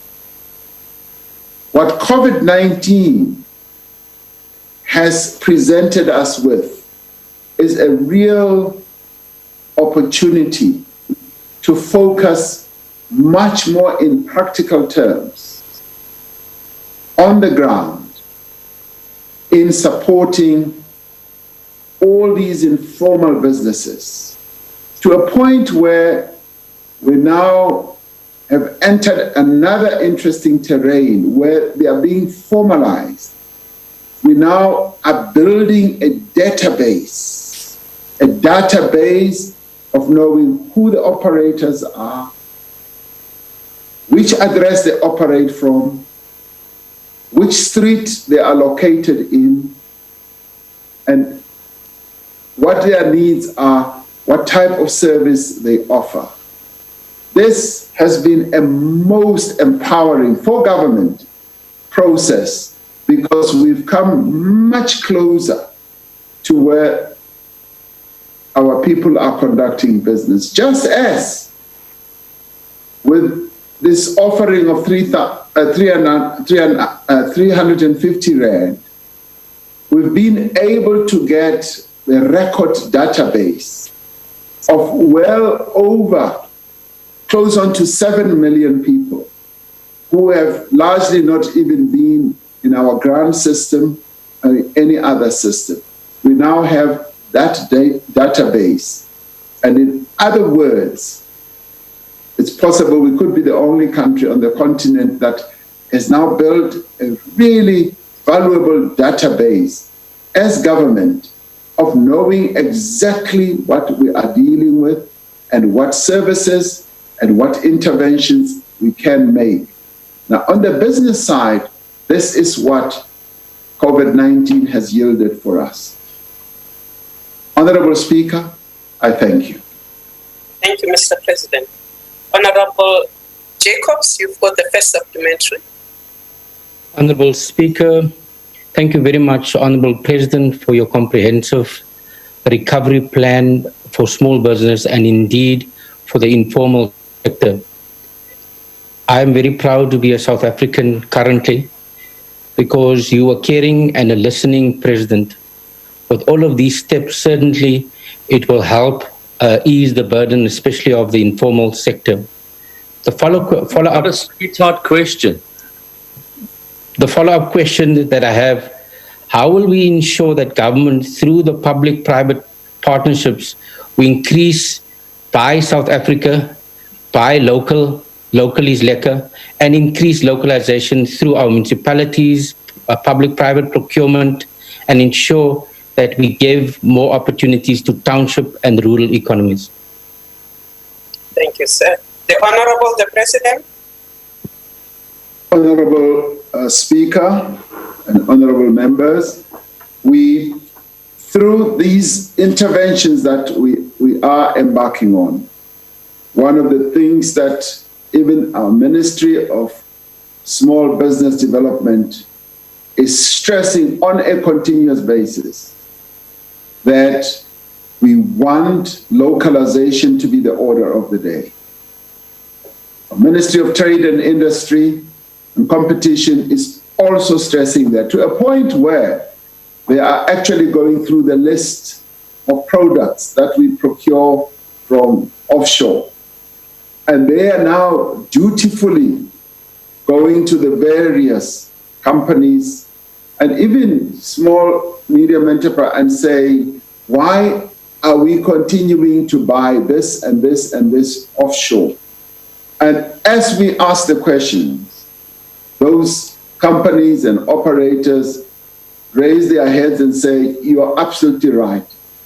And that is the way in which we begin the process of reindustrializing our economy, boosting manufacturing, and beginning to move in the way of gaining efficiencies so that we become competitive and compete, firstly, in our own country, and secondly, on the African continent as we set up the Africa Continental Free Trade Area, and as we go global. And I've met a number of young people as well, young people who are committed to the localization approach and who are saying, yes, we would like support, but what we are now moving towards is to sell South Africa, make things in South Africa and sell them globally. And this is the way, the new wave. And we are going to be propagating this, spreading the message, and also saying to those that we even give incentives that we would want to support more those businesses that are going to buy local so that we can create jobs. Other countries have grown their economies by localizing, making sure that the jobs remain in country, and that is the trajectory that we are on now. And even as we embark on private-public partnerships, that is precisely the message that we will be pushing. Localization has to be the order of the day. And I'd like to encourage South Africans that even as we buy anything, turn the label around and see where it is made. And I'd like our officials to be doing exactly the same. We need to be asking ourselves where items are made and also be asking ourselves if we can make it here and begin to advance to being competitive, being able to make it cheaper. And South Africans have the capability, we have got the innovation. Of all this, we can make things a lot cheaper. I've told the story of how one day when I was walking, I met a young man who said, I've been supported, Mr. President, by the IDC. We've been running a business importing medical supplies. And since COVID-19, and when announcement was made that we want to localize, I went off and admittedly said, I've imported a machine. I am now making this item and that item and that item, which I used to import. I am now making it here in South Africa. And he said, that's not all, Mr. President. I now employ 75 more people. And he was saying he's starting his manufacturing base as we were opening level 3. And he said, I've been getting ready and I'm now going to make these items here in the country. And they happened to be gloves, they happened to be masks, they happened to be PPEs, and he's now going to make them. We are now going to put that person on the Continental platform, which we're launching tonight. Continental platform so that he can then sell. So this is going to start a wave that we must all encourage, rather than scoff, rather than dismiss, rather than write off. We say it is a wave that, one, we need to be aware of, two, we need to encourage, three, we need to support in all ways that we can. Thank you, Honorable Speaker. Thank you, Mr. President. The second supplementary to you is by the Honorable Denham. Honorable Denham. Thank you, Madam Speaker. Mr. President, The Presidential Job Summit of 2018 resolved to create 275,000 jobs per year. Taking into account that there has been little movement on this target and the loss of potentially millions of existing jobs due to the COVID-19 pandemic, is it wise for your Minister of Employment and Labour to, at every possible opportunity, vilify the employers of South Africa? And does your government realise that there can be no employees and absolutely no job creation without employers and sufficient support to them? I thank you. Mr. President. Thank you, Honourable Speaker. I have not been aware of any vilification. What I have been aware of is where the Minister of Labour and Employment has been urging employers, particularly in the time of COVID, to make sure that they safeguard the safety of their workers. Now, some of these things are rather painful when one looks at what some employers have not been doing. Minister of Mineral Resources and Energy reports that he went to a mine where infections had been reported, and when he got there, he found that there was no sanitization, there were no masks that were in place, and all the protocols that we have spoken about were not in place. And next door to that mine was another one where everything that we had spoken about was in place, and their levels of infections were much lower. Now, this is precisely what the minister would have been responding to. And I don't see it as vilification, but I see it as encouraging all employers in our country to put the lives of their workers first, to make sure that we safeguard the lives of our workers as we seek to advance their livelihoods. We cannot be focusing on just opening up companies and disregarding the safety measures and the safety protocols that need to be in place. That is precisely the approach that I believe Minister Mercy would have been taking.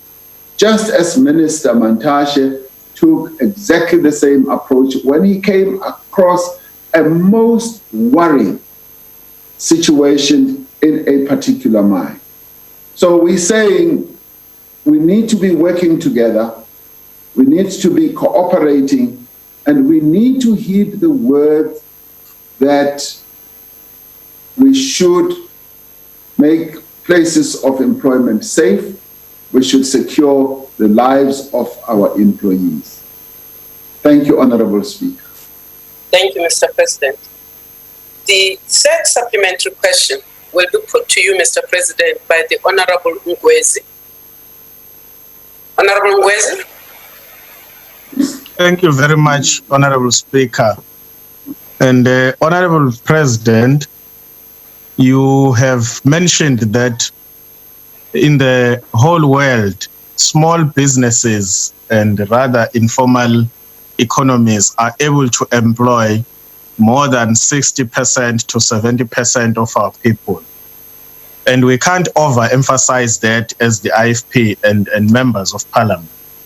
I would like to know from you, as you were giving answers to this question, that on the lessons learned in addressing the difficulties that small businesses and informal traders have in this country, do we have a permanent strategy that will actually assist small businesses in getting finance? Because you will find that those who are supposed to give the money, the requirements are not friendly to small business enterprises.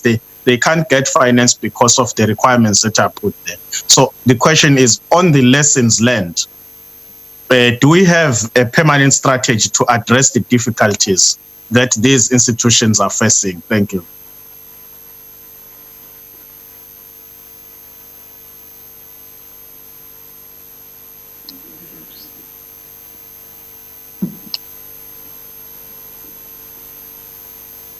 Should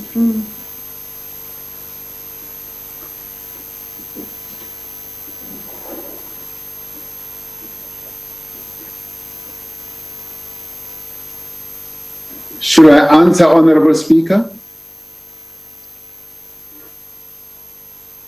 Yes, Mr. President, I give you the go-ahead. Thank you.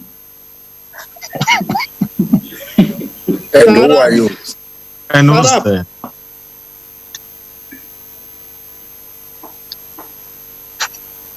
I will wait for the speaker to give me the go-ahead. No, answer. We are listening. Answer. No, thank you, Mr. President. Wait for the speaker, not these ones. They are not speakers. We are not speakers. They are not speakers. The speaker will come through. We are not even paying people 350 rand when I just Tula. My apologies, Honorable Member. In the 350. Order. Who speaker? I am back. Well, I'm coming. That's why I was also SG where you have well. Honorable Speaker, where were you? Honorable Speaker. Ufuna lo 350 lo no members.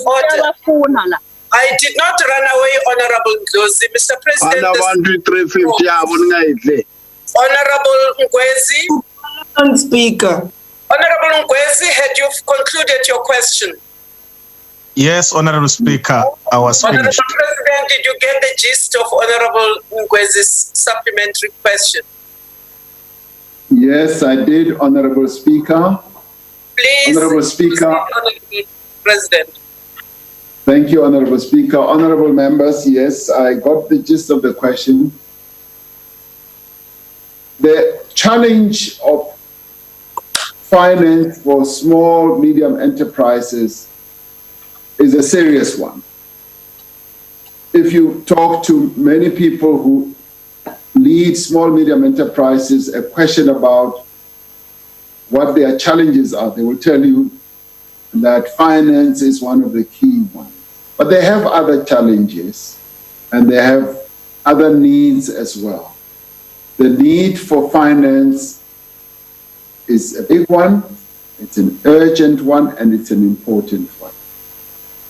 And we have recognized that this being an important need, it needs to be addressed.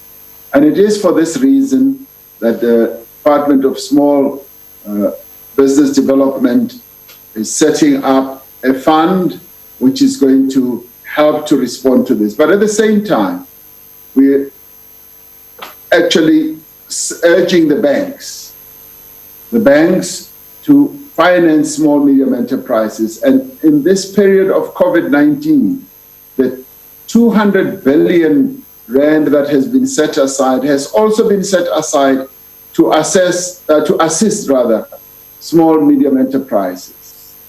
And we want our small, medium enterprises to approach financial institutions to be able to get funding from this money that has been guaranteed by government, in which the central bank has also played an important role. And through this, we want to start deepening the culture in the financial services to support small, medium enterprises. I've been very pleased to see how the National Youth Development Agency has been able to assist businesses that have been started by young people. When we did our SONA announcement, we did say that through the NYDA, we would like young people to start and be supported to start 1,000 businesses. 500 of those have now been supported and they are functioning. We now are looking forward to the additional 500. And the support measures have ranged from, yes, financial support to advice assistance, to market assistance, and to a whole range of others, including mentoring. And this is precisely what small, medium enterprises need. But they also need to be well supported by their own government, so that government is able to use them for the various procurement processes that government gets involved in. And it is in this area that even set aside should be the order of the day, so that small, medium enterprises are able, once they have business, to go to financial institutions with offtake agreements, knowing that their businesses are sustainable and they are therefore fundable. So through this, we want to develop a new culture that is going to be very supportive to small, medium enterprises. And it is for this reason that we are also surging into the rural areas, to the townships, to support those businesses. And the support will vary from financial to mentoring, to market assistance, to business assistance, to financial management assistance. So we are now saying we want to be a fully fledged entrepreneurial state, which will support businesses, because it is through support of businesses that we are able to increase employment of our people. Thank you, Speaker. Thank you. Thank you, Mr. President. The last supplementary for question number 4 will be put to you, Mr. President, by the Leader of the Opposition from the Chamber. Thank you, Madam Speaker. Mr. President, let's be clear. Small, medium and micro enterprises are the engine room of job creation. Let's also be clear, Mr. President, that government has not released the data, as you alluded to earlier. We have 8 PIRE applications outstanding. Let's also be clear, Mr. President, that your response has not been science-led. The scientists were telling you weeks ago to open the economy, and the lockdown had done its work.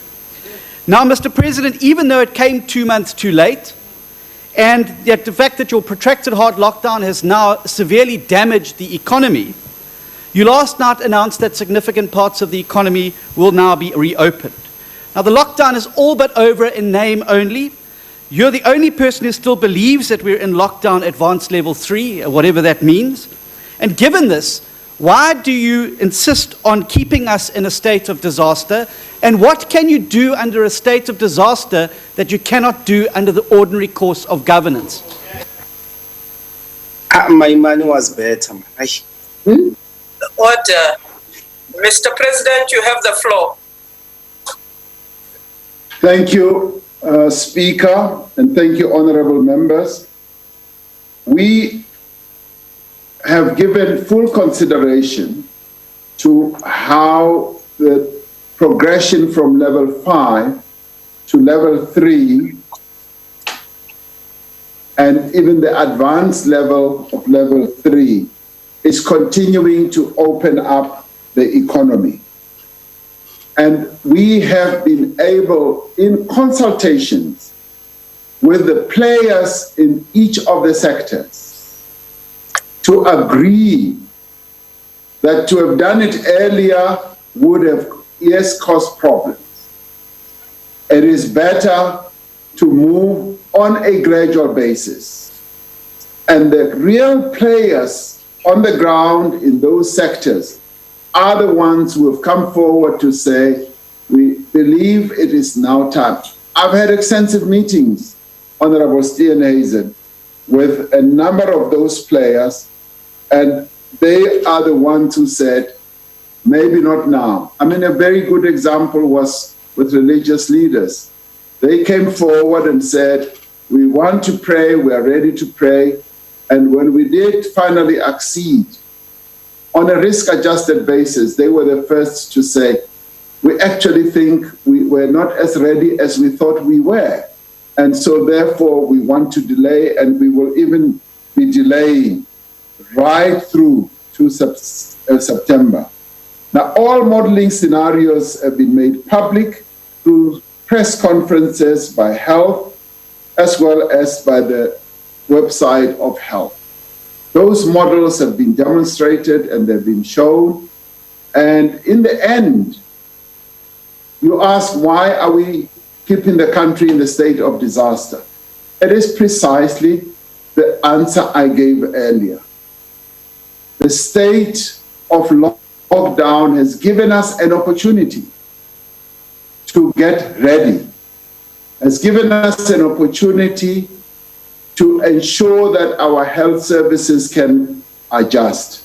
And as we see now in a number of places, we have not been as ready as we should have. The Western Cape is a case in point, and we're now beginning to see that also in the Eastern Cape. But indeed, the Western Cape is a case in point because the level of infections that are rising there is in part because a number of processes that should have been in place were not in place at the time when they should have. So it is a risk-adjusted process, and I can assure you the country is not going to be kept under lockdown forever and in a day. We are going to keep adjusting as we manage the risk downwards, yes, to level 2, and finally to level 1, and finally say we must now agree that we are living with this virus and we must get on with our lives on the safe side and running the economy also on the safe side. Thank you, Honorable Speaker. Madam Speaker, on a point of order. What is your point of order, Dr. The point of order, Madam Speaker, was my question was very specific to the President. It was, what can you do under the Disaster Management Act that you would not be able to do under the ordinary course of government? Out of order. Totally out of order. Look at you. Makwetla, I'm quite capable. I will respond to Dr. Steenhuisen as soon as I've heard what he has to say. Dr. Steenhuisen, can you finish your point of order? Madam Speaker, my point of order was that I asked the President a specific question. What can he do under the Disaster Management Act that he cannot do under the ordinary course of government? Now that the lockdown is You must give the answer to that. I need to hlakanipheka kakhulu wena. Honorable Zulu, can I respond to Dr. Steenhuisen? You put a supplementary question. You were responded to. If you're not happy with that response from the President, please put it in writing and let us see where it goes. But you cannot, after you have been given a response, then demand the response that you think he should have given you. Can we proceed? We are proceeding, honorable members. Honorable Ndlozi, what point of order are you raising on? The eyes, boy. With the Honorable McLuhan, you will withdraw that. Honorable Ndlozi, what's your point of order? Yeah, Honorable Speaker, with the greatest respect, can you save us from Honorable Lindiwe Zulu with harassment on the virtual platform? Ngengube Khanda, we are tired with her now. Please rein on her to keep quiet. Now you must keep quiet. Honorable Zulu, Honorable Ndlozi, it is sustained. Honorable Lindy Zulu, please. Take your Honorable President, we are moving to question number 5. No, take your No, honorable members, no. Question number 5, Honorable President, was put to you by the Honorable Singh. Mr. President.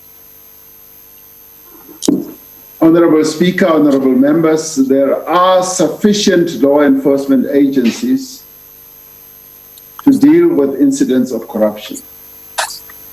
These include institutions like the National Prosecuting Authority, the Directorate for Priority Crime Investigation in the SAPS, and the Special Investigating Unit. The Office of the Auditor General and the Financial Intelligence Center also play important roles in detecting instances of corruption. The AG will be taking additional measures, as I said earlier, including proactive auditing, as I said earlier, to ensure the proper use of COVID-19 funding. We've also established the NPA's investigating directorate to focus on corruption cases arising from the Zondo Commission of Inquiry into State Capture and other commissions. We also have a progressive legislative framework for addressing the escalating number of investigations prosecution and the trial of serious forms of corruption. These include the Prevention of Organized Crime Act and the Prevention and Combating of Corrupt Activities Act. I'm advised that the Justice, Criminal Prevention and Security Cluster is undertaking work to look at how best we can revamp our criminal justice system, which will include the strengthening of the governance arrangements, intelligence-driven and prosecution-led investigations, as well as mechanisms for the recovery of ill-gotten proceeds. We therefore take the view that the establishment of a new independent Chapter 9 institution to focus on grand corruption may not be necessary at this stage. However, we should continue to consider all available options to ensure that we eradicate corruption across society. I thank you, Honorable Speaker. Thank you, Mr. President. The first supplement goes to the Honorable Singh. Thank you very much, Honorable Speaker, and thank you, Honorable President, for your response. However, in your response, I recall about a year ago, when I asked you the question, you said it was a very refreshing idea. I hope the impact of the COVID-19 pandemic has not made this idea disappear into the ICU and eventually disappear altogether. Because, Honorable President, I believe it is now more than ever before that we need to ensure that the very limited resources that we have at our disposal and which we now require to deal with the COVID-19 pandemic, which you said so earlier, Mr. President, are protected. They are protected from thieves within the public service and the private sector, and they're protected from those that want to defraud the state and the poor taxpayers of their money. Now, Honorable President, the response that you gave us this afternoon is exactly the response I received in a written question to the Honorable Minister of Justice, where he mentioned some of these instruments and organs that you've spoken about today. We all know very well, Honorable President, that some of these organs were captured. The NPA, for example, was captured. We know that many of these organs operate at the behest of Parliament and the executive, in that whilst their decisions may be impartial when they consider a particular matter, their existence depends heavily on the resources they receive from Parliament and the executive. So politicians have an influence over how they operate, not on their independence, but on their capacity to operate. So my question is, Mr. President, please don't kill the idea, because it is needed now more than ever before that we need an independent institution to deal with the scourge in our society. Thank you. Thank you, Speaker. Mr. President. Thank you, Honorable Speaker. I will say to Honorable Singh, I continue to see it as a refreshing idea. It is still refreshing, and it is an idea that I think we should, yes, keep on the table, and particularly so that the criminal justice cluster is looking at proposals on how to revamp our criminal justice system. So hopefully the idea will remain fresh also in your mind, as it will remain fresh in my own mind, and not in ICU. Thank you, Honorable Speaker. Thank you, Mr. President. The leader of the opposition in the chamber gets the second supplementary. Mr. President, you struggled with my earlier question on the Disaster Management Act, so let me ask you an easier one. At the beginning of the lockdown, in your public address to the nation, you indicated that you would deal harshly with COVID-related corruption. Can you tell me how many ANC councillors have been arrested for food parcel manipulation during the course of the COVID crisis? There is a saying, charity begins at home. What action have you taken as a leader of your party? Mr. President. Thank you very much, Honorable Speaker. I will take a rain check on that one, because the information of food parcel misdemeanors is in the process of being put together. But going back to your earlier question, I thought I had answered your question, and I'm prepared to reiterate, because the lockdown is being managed downwards from level 5 to level 1 finally. And the disaster management provisions remain the tools that government has to continue managing this lockdown. What we also announced yesterday adds up to lessening and loosening restrictions. So the Disaster Management Act is still absolutely necessary. And that is why its time frame was extended. For as long as we are managing COVID-19 or the coronavirus, we will continue to manage it in terms of the disaster management, because it gives us the optionality, it gives us the possibility, and of course the authority to craft the rules and regulations that should continue guiding us as we manage the virus in the way that we are managing it. And thank you very much, Honorable Speaker. Thank you, Mr. President. The third supplementary goes to the Honorable Maudwe. Thank you very much, Speaker. To the President, we agree that the Office of the Public Protector is empowered to investigate both state affairs and public administration. We also agree that the National Prosecuting Authority is empowered to investigate and prosecute crimes. But President, the problem is not the incapacity of those offices. The problem is the lack of resources, and secondly, the political interference as demonstrated by the conduct of your executive, Mr. President, towards the Office of the Public Protector in particular. And Mr. President, to you, we've seen you've dragged the public prosecutor to court and various other... Honorable Maudwe, you may lay whatever up, but the question you are putting on the supplementary is supposed to be related to the principal question. It is. The response of the President. So get there because your time.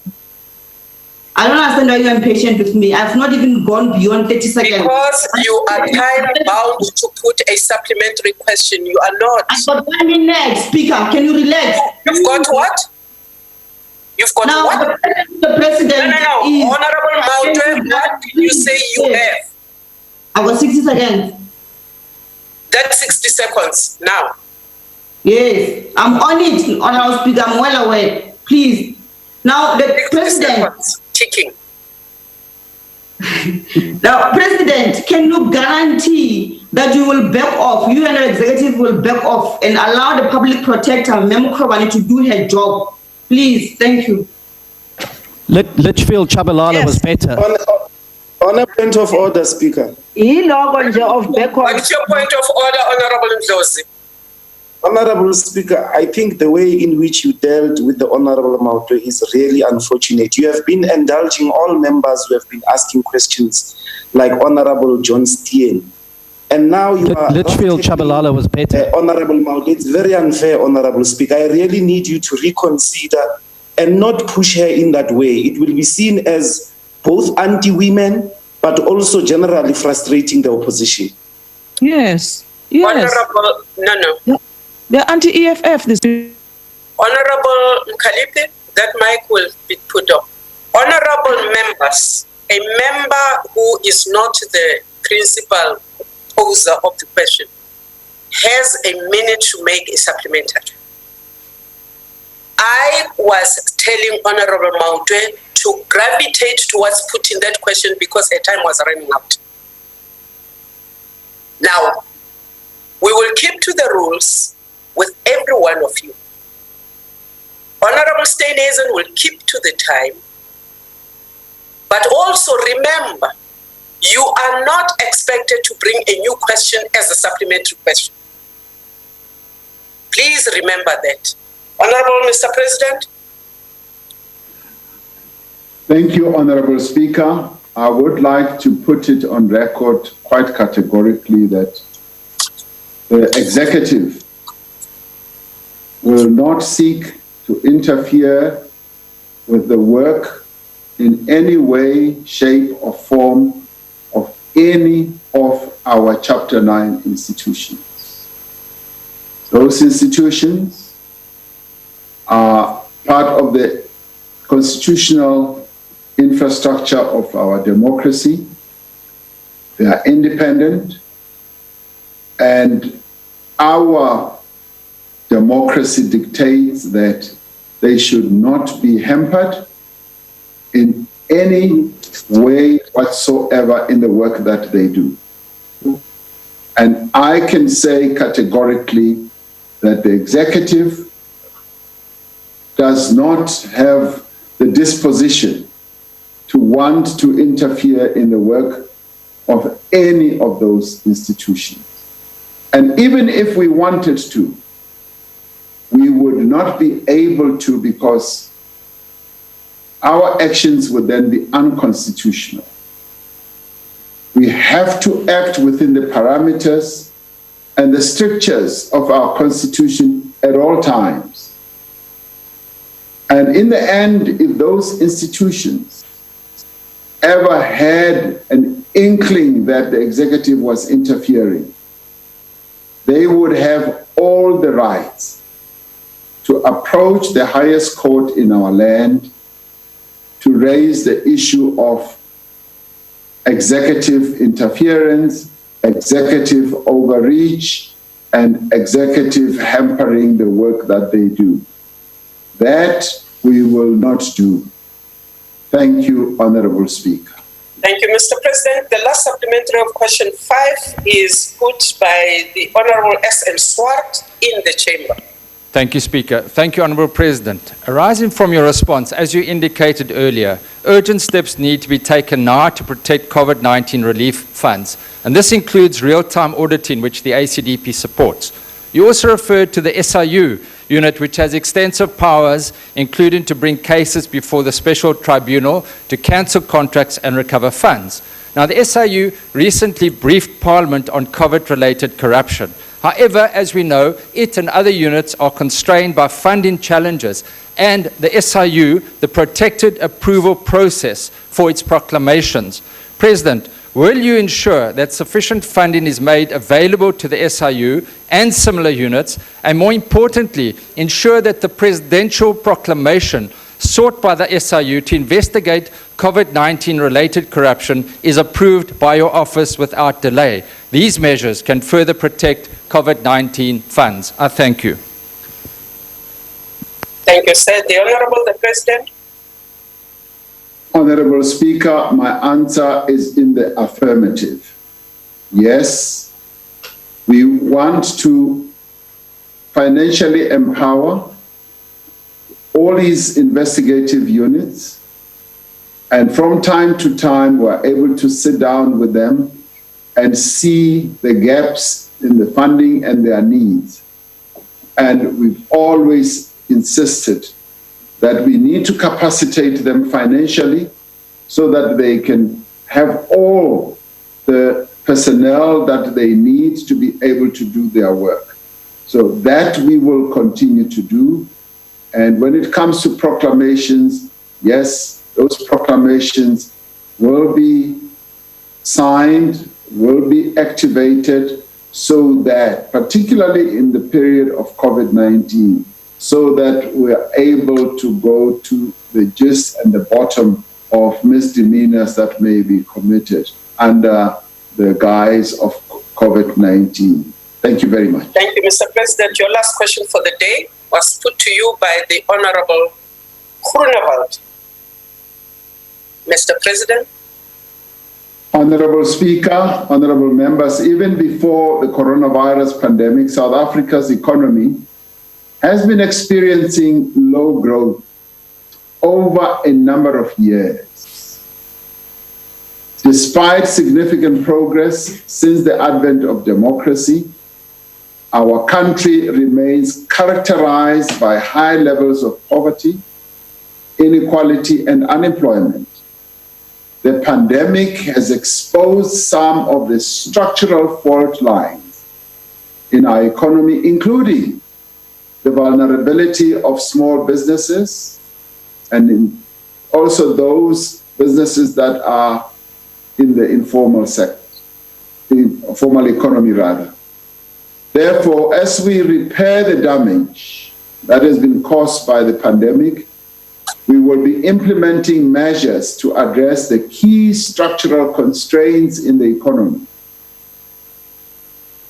These structural constraints include the mismatch between skills that we have and the skills that are required in a 21st century economy, and the spatial patterns of development that keep millions of our people, workers, and all far away from workplaces. We will also need to address the reality of a poorly developed small and medium business sector within an economy that has large concentration of market share and ownership, the ownership residing in just a few white hands. We will need to provide access to capital for many young entrepreneurs. We will need to provide this access to capital also to women-led and owned enterprises, as well as Black industrialists. As we build the economy after coronavirus, we will speed up structural reforms that can unleash enterprise and capitalize on the digital economy and the larger markets that are possible through the African Continental Free Trade Area. But we will also seek to establish new sectors of our economy. Sectors that will be given to employing more people, sectors that will be able to absorb many people who are unemployed.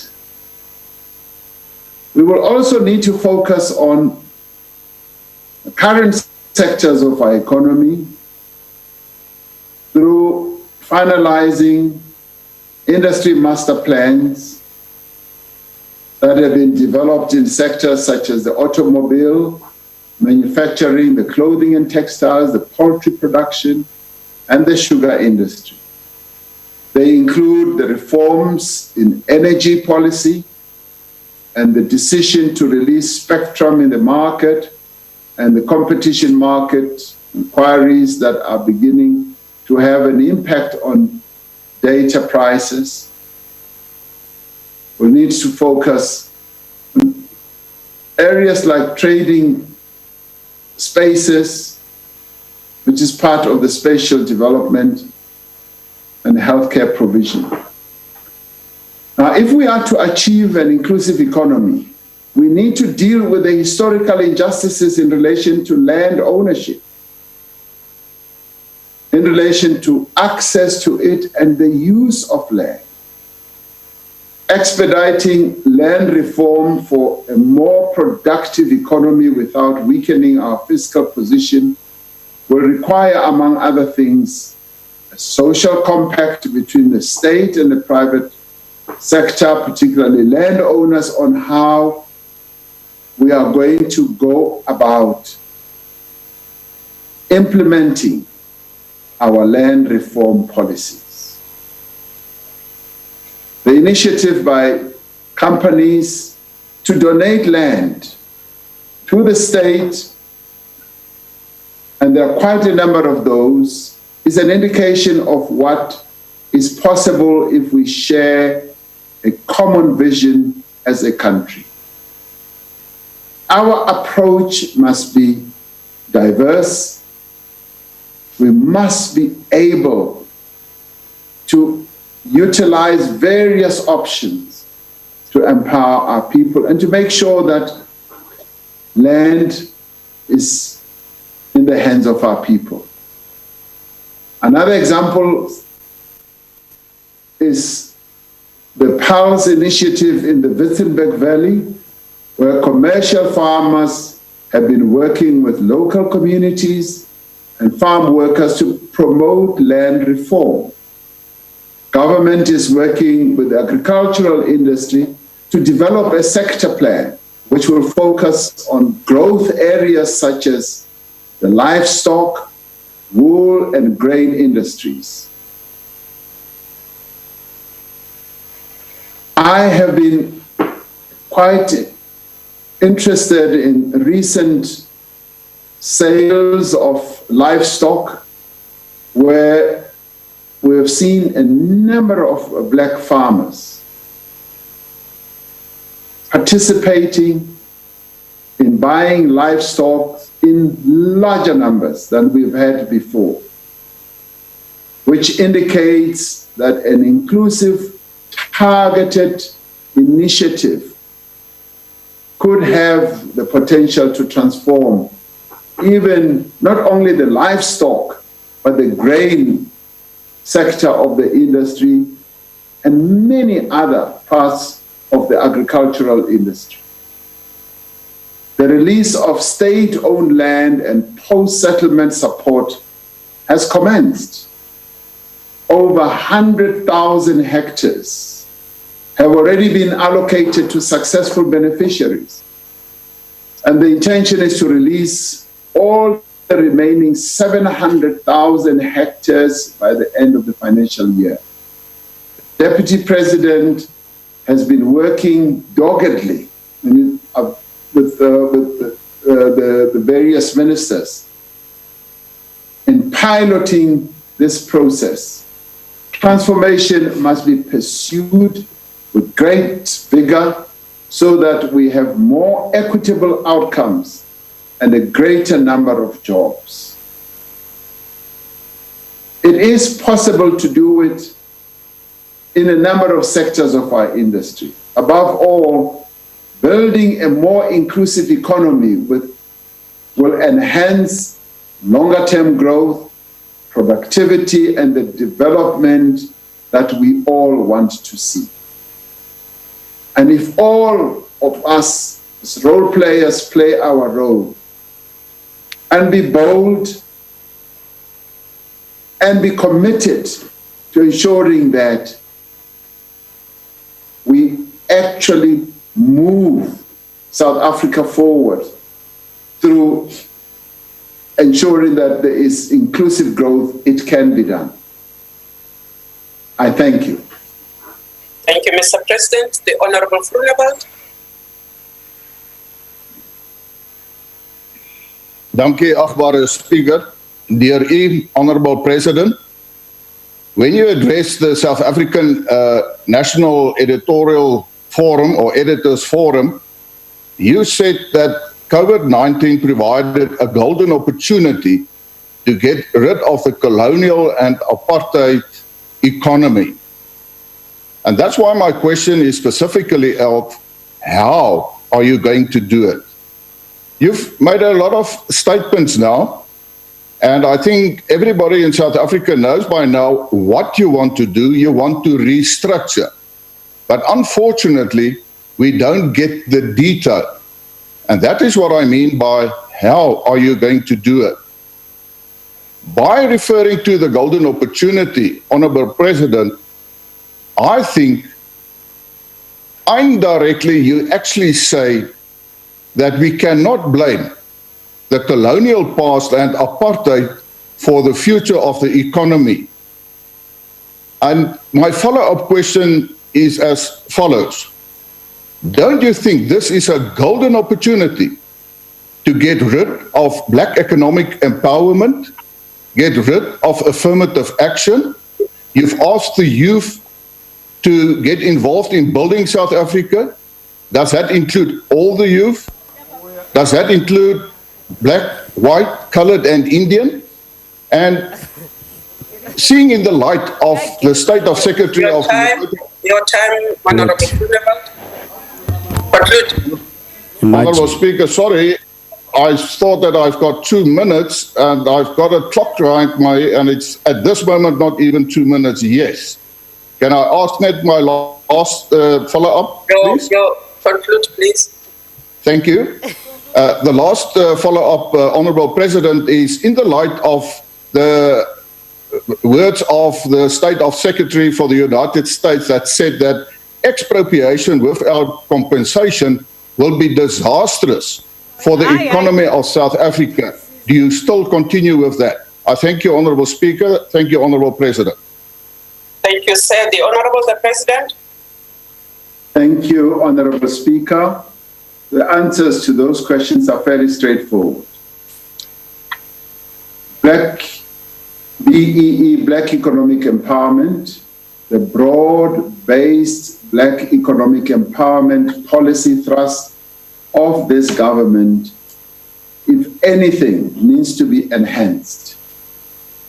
We need to ensure that Black people who were forever under apartheid rule and colonial rule, excluded from playing an important role in the economy of their own country, are given their rightful position in playing an important role in the economy of their country. This is something that has to be done without any fail.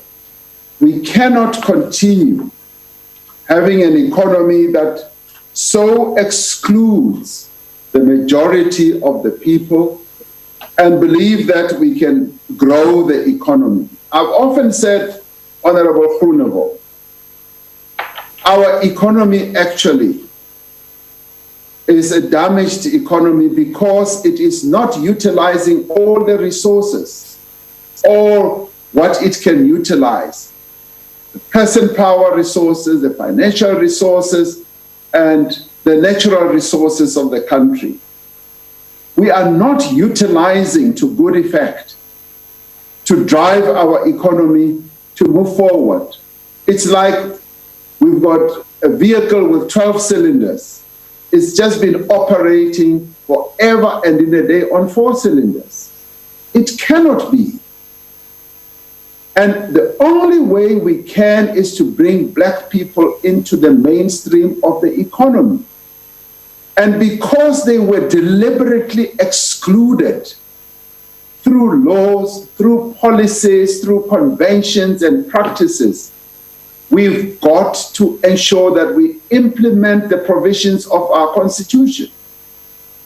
And the Constitution says in order for us to attain equality, we've got to have legislative measures that will enable us to do precisely that. So BEE is here to stay. We must bring Black people into the economy of our country. Otherwise, we will continue having an economy that continues to misfire. You cannot have an economic situation where the majority of the people are excluded, they don't have ownership, they don't have control, they don't even have management. It should be a shame on those who have always held power and ownership, that we still have a situation like this. Affirmative action as well is the policy of the government, and it will continue. We have extended a hand that on land reform, our constitutional committee, the parliamentary committee, must proceed to finalize the work that they are doing. We want to see that committee reappointed so that it finalizes, and once it finalizes that, we will all be very clear on the issue of the expropriation of land without compensation. We will also be clear on how it is going to be done and how it is going to be effected. I think as South Africans, we must accept that we've got to change. Because if we do not do so, It is those who have been excluded from the economy of our country who are going to respond, and then all could be lost. The best that we can do as South Africans is to work together. We need to work together to say, how do we secure a common future together going forward? Because the current situation, Honorable Groenewald, is untenable. We've got to restructure, and those who say everything is fine and honky-dory are actually living in a world that, is very strange to the majority of our people. Our people are yearning for inclusion. They are yearning for participating in the economy of their country. They are yearning to have the skills that they were denied in the past. They are yearning to be owners. They are yearning to be managers of the economy. They are yearning to participate. And if there ever was a time for us to give them that opportunity, this is the opportunity. What I would have wanted to hear from Honorable Groenewald is for Honorable Groenewald and his ilk coming forward and saying, like many others are doing, and saying, we realize that we've got a historic problem. Apartheid excluded the majority of Black South Africans from land ownership, from ownership in the economy. This is what we think we should do. I would have preferred for them to come forward with proposals rather than come forward with barriers, impediments, problems. We want solutions, and our people have been patient forever and in a day, and they've been waiting for solutions. And I'm saying, Honorable Groenewald, let us work together, not sham solutions, but real solutions that are going to be impactful on the livelihoods of our people. How do we get an inclusive economy should be what preoccupies you in your mind and in everything you do, rather than let us continue holding on to the privileges that white people have always had in this country. Everybody wants to be privileged. And the past dispensation that we had in this country, which gave privileges to white people, is not sustainable. It has actually served this country very, very badly. Our economy is where it is today because this country in the past focused on just a few and giving privileges to a few people and not advancing privileges to all. And the sharing was just a few people who shared. And we say the only way to move forward, and Honorable Groenewald, that's where the world is going today.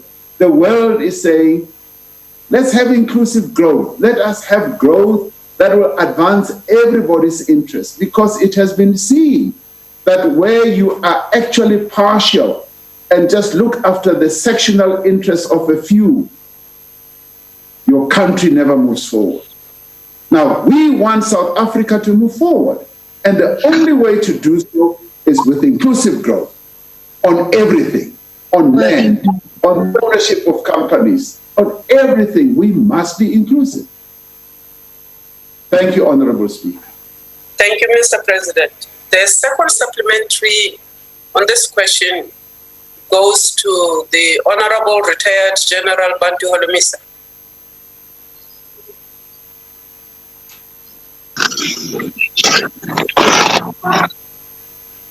Futhi, General, you are not audible. Are you happy? Yes, sir. Thank you, Madam Speaker. Honorable President, cool down, Shagas. Mute him, mute him. coming up with solutions. Given that since 1994, there has been no consensus on a macroeconomic policy for South Africa, with differing views even within the tripartite alliance, that had impacted on the implementation of many policies, including the national plan today. Also taking into consideration that using pension monies with the noble objective or noble goal of empowering Black people had serious challenges, as we have seen through Party Commission. Beneficiaries who became instant millionaires and billionaires are not servicing their loans. Well-respected struggle stalwarts have been used as fronts for companies such as Steinhoff and others. Others have partnered with their friends outside South Africa without benefit for poor South Africans in terms of job creation. Today, billions of workers' pension monies have been written off. That said, as part of positioning our economy, sir, post-COVID-19, what are your views on, one, establishing a separate national fund to drive the economic empowerment, and also to hold an urgent economic indaba where all stakeholders can discuss the macroeconomy with land at the apex of the debate? Thank you, sir. Thank you, General. The Honorable the President. Honorable Speaker, honorable members, the idea of setting up a fund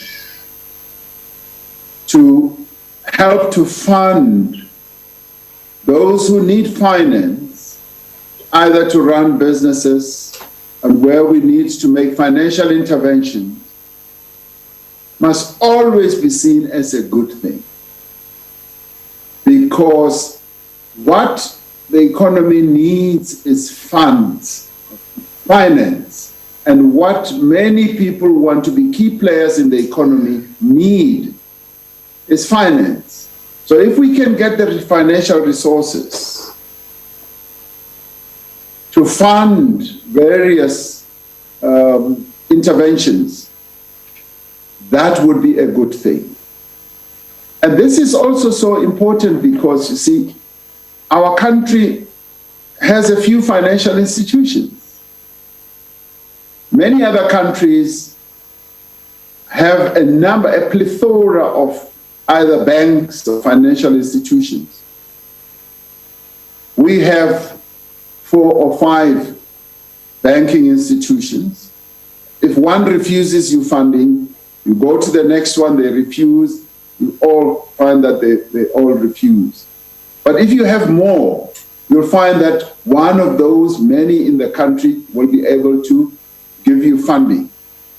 Because yes, in the end, funding is a competitive area. So the more funding institutions we have, the more we would be able to have financial capital that people can rely on and opt for to fund their businesses and move on. As regards an economic indaba, in the end, there's nothing wrong in getting a number of key players in our economy to sit together in an economic indaba, where we would be able to exchange views and thoughts on the economic trajectory that our country should embark upon. But it should also be an economic indaba that will come up with solutions and not come up with complaints, lamentations. It should be one that focuses on the trajectory we should embark on going forward. Many people keep saying we are sick and tired of talk shops. And indeed, to a large extent, they are absolutely correct. This is now the time for action. This is now the time to embark on implementation. We implement what will take this country forward. So whilst one broadly accepts it, we should not revert back to having endless talk shops and where we have lamentations. We should be action-oriented. And that is why I responded to the earlier question as I did, that let us come forward with solutions. No longer fears, no longer doubts, no longer problems, impediments. Let us all realize that we've got a challenge. And as we face a challenge, much as we may be coming from different viewpoints from the left, different viewpoints from a conservative angle, different viewpoints from the middle of the road people, we must all come forward with ideas that will take the country forward. But my view would be it should all be premised on putting practical solutions on the table rather than lamentations, impediments on the table.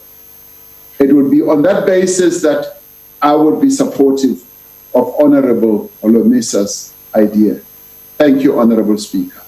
Thank you, Mr. President. The third supplementary goes to the Honorable Gungubele. Is in the chamber.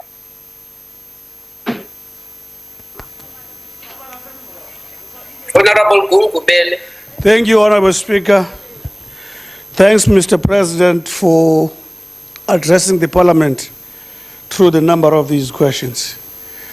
It appears that FF+, whenever they talk about eliminating the colonial legacy, it provokes fear that they will be excluded. Is it not the time maybe to demonstrate that our destination as a nation, there is no mutual exclusivity between that and correcting the inequities of the past?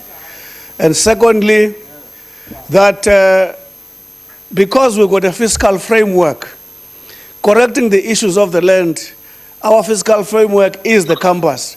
Can the President address the country on that? Thank you very much. Thank you. The Honorable the President. Thank you, Honorable Speaker. The issue of inclusivity should never be seen as being a racially loaded construct. The inclusivity that we speak about is premised on non-racialism, on including all the people of South Africa. And this is where our Freedom Charter was absolutely correct in saying that South Africa belongs to all who live in it. Our past rulers, or the past misrulers of this country, thought that South Africa belonged just to a few. And we say South Africa belongs to all who live in it. And therefore, what we seek to do as we correct the imbalances of the past, including the ownership and the control of the economy, including the ownership of land and everything, we seek to do it on an inclusive basis. To say, let us all work together to address this problem that we now have at hand. And what is the problem which we need to work together on? Up till today, 72% of farmland and agricultural holdings belongs to white people. And I would ask, is that a correct situation to have? Or should we have a much more inclusive type of situation where we do what the Freedom Charter says, the land shall be shared amongst all who work it. And this is what we want to see. And that, as Honorable Gungubele is seeking to say, is that it is all about black and white people. It does not exclude the white people in our country. We seek inclusiveness, and that is why I am saying, let us all come forward on the basis of inclusiveness. And we should not be propagating fear amongst any section of South African society. Why'd you do it then? We want to say, all of us as South Africans have a share in this country, and let us work together to ensure that we all share in the wealth of our country. In the past, it was not done. So let us come forward with solutions. Now, what do I welcome, Honorable Groenewald?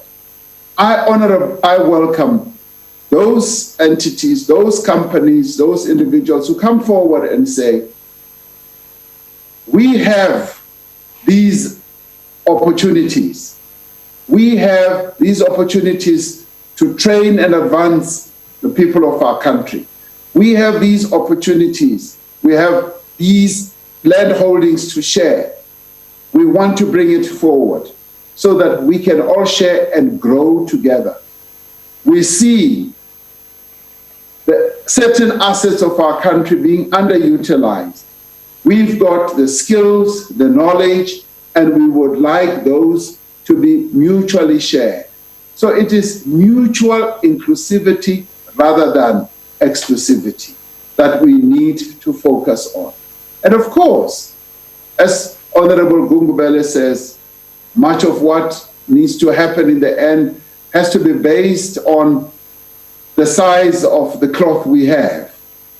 The size of the cloth we have from a fiscal point of view, but there are a number of other opportunities that we can embark upon. I have been immensely touched by a number of companies that have come forward that have said, we've got land holdings that we don't use. We want these land holdings to be apportioned to Black people, and we are prepared to assist. We are prepared to even give infrastructure so that these land holdings can be utilized. That is something that should be welcomed. And I would like to see us all working towards that goal of inclusive growth rather than exclusive growth, of moving forward together as South Africans in regards to everything. And if we could do that, then South Africa will be a great country. The greatness of South Africa was held back by past policies.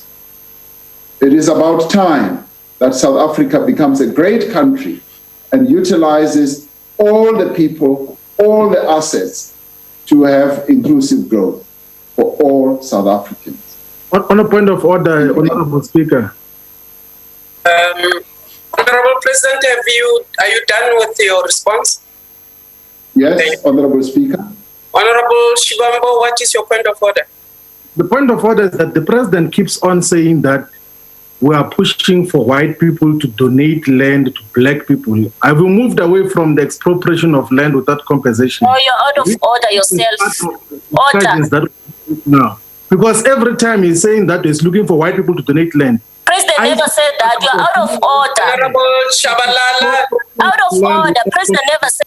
Honorable Shabalala. Because every time he speaks, he says that we're looking for white people to come and businesses are donating land. Donations of land now.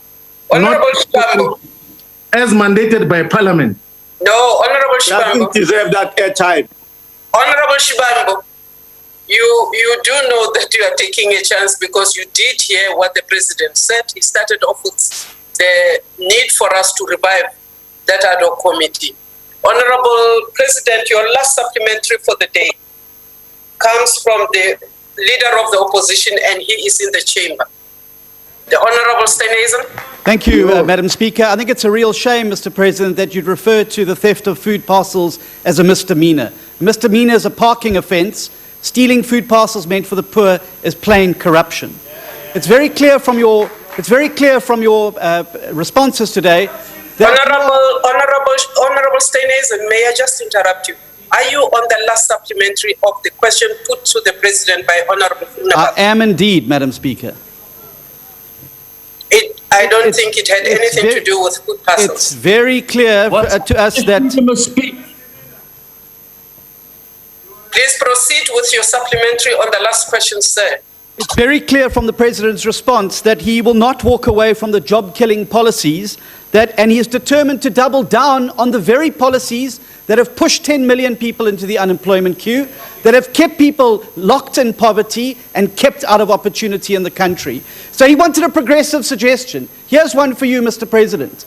Turn your back on bailing out the SAA with 33 billion rand and put that money directly into funds and projects that are going to be able to assist South Africans to find their work and to get Honorable advancement. Joseph, let him finish. I will give you the opportunity. Point of order. Honorable Steenhuisen, you are making your supplementary. Honorable Steenhuisen, Yes, Madam finish your Speaker. supplementary. So I said, Honorable surely Joseph, the President would agree that a progressive agenda would be to scrap the 33 billion set for SAA's bailout and redirect that money to areas of the economy that will really create jobs and stimulate growth and development and lift people into opportunity. Honorable Ngozi, you said you had a point of order. Honorable Ngozi. Okay. I pass. Honorable President. Honorable Speaker, if Ndlozi doesn't want to take his point of order, can I just, before the President answers, just for a point of clarity, the Honorable President said that we must come forward, and he specifically referred to me with proposals. Honorable Shabalala, I am still chairing this meeting. Can I then just ask if the Honorable President respond that I understood him correctly, because I'm willing, I will give him a comprehensive proposal for an inclusive economy to build South Africa together. If I understood him correctly, that he will accept that. Thank you. You understood him to say that he wants people to bring proposals, but President, you can respond. Not about Thank you. Thank you, Honorable Speaker. I'm able to say very quickly, yes, I would welcome proposals from Honorable Groenewald. And I am serious in making this assertion, Honorable Groenewald. I am not politicking, I'm not playing to the gallery. I truly believe that the time has come, particularly at this moment when we now need to move our country out of this COVID-19 hole, to see how we can reset our economy, restructure our economy moving forward so that we can have inclusive growth, where those who are currently feeling disheartened are able to be involved in the economy of their own country. So I am serious. We've got to address the situation of land, and I'd like to hear you on that as well. Where the majority of Black people still do not have land, I want to hear what proposals you have. And to Honorable Shibambu, I have said very clearly, the committee that is dealing with the issue of Section 25 of our Constitution, expropriation of land without compensation, must be reappointed and finish its work. That is a very clear position, that that committee must work on that, because we do need to address the land question in our country without any fail. But I'm also saying that there are quite a number of South Africans who are coming forward with propositions that are changing lives, propositions where a number of options are being put on the table. Now, we need to look at the multiplicity of proposals that are on the table, including the one that the committee has to finalize, the parliamentary committee has to finalize. Coming to Honorable Steenhuisen, the proposal that comes from the Business Rescue on SAA is on the table for discussion. I have not even looked at it closely, and it is going to be discussed. The whole process is going to unfold. And already, Honorable Steenhuisen, the government is on the hook for a good 16 billion because it has guaranteed over a number of years. It's not last year, it's not the year before, over a number of years. The business rescue process has come to the conclusion that, yes, those guarantees have to be honored. So already that liability has to be met in one form or shape. And we will be looking at that proposal and seeing how best that can all be addressed in a way that will be able, yes, indeed, to take this country forward. All what we will be doing, Honorable Steenhuisen, is not to drive South Africa into a hole, is to make sure that we continue to build an inclusive economy going forward. And it is possible that you may not agree with some of the things that are on the table, and it is possible that other political parties may not agree, but we've got to move South Africa forward. And it is to this end that Honorable Holomisa's suggestion is a very good one, so long as people will come forward with proposals. So I want to end, Honorable Speaker, in saying that this is the moment when those who have ideas, those who have proposals, should come forward with proposals. This is the moment when South Africa is yearning for those proposals so that we can move our country forward out of the COVID-19 hole. Thank you very much, Honorable Speaker. That concludes the questions to the President, and I thank you, Mr. President. Honorable members. Long live President. Soldier on. Honorable Shabalala. Kuzega. Honorable members, this concludes the business for the day, and this sitting is adjourned. Thank you very much. Thank you. Thank you, Speaker. Thank you. All right, so, well, there you have it. That's the end of that session.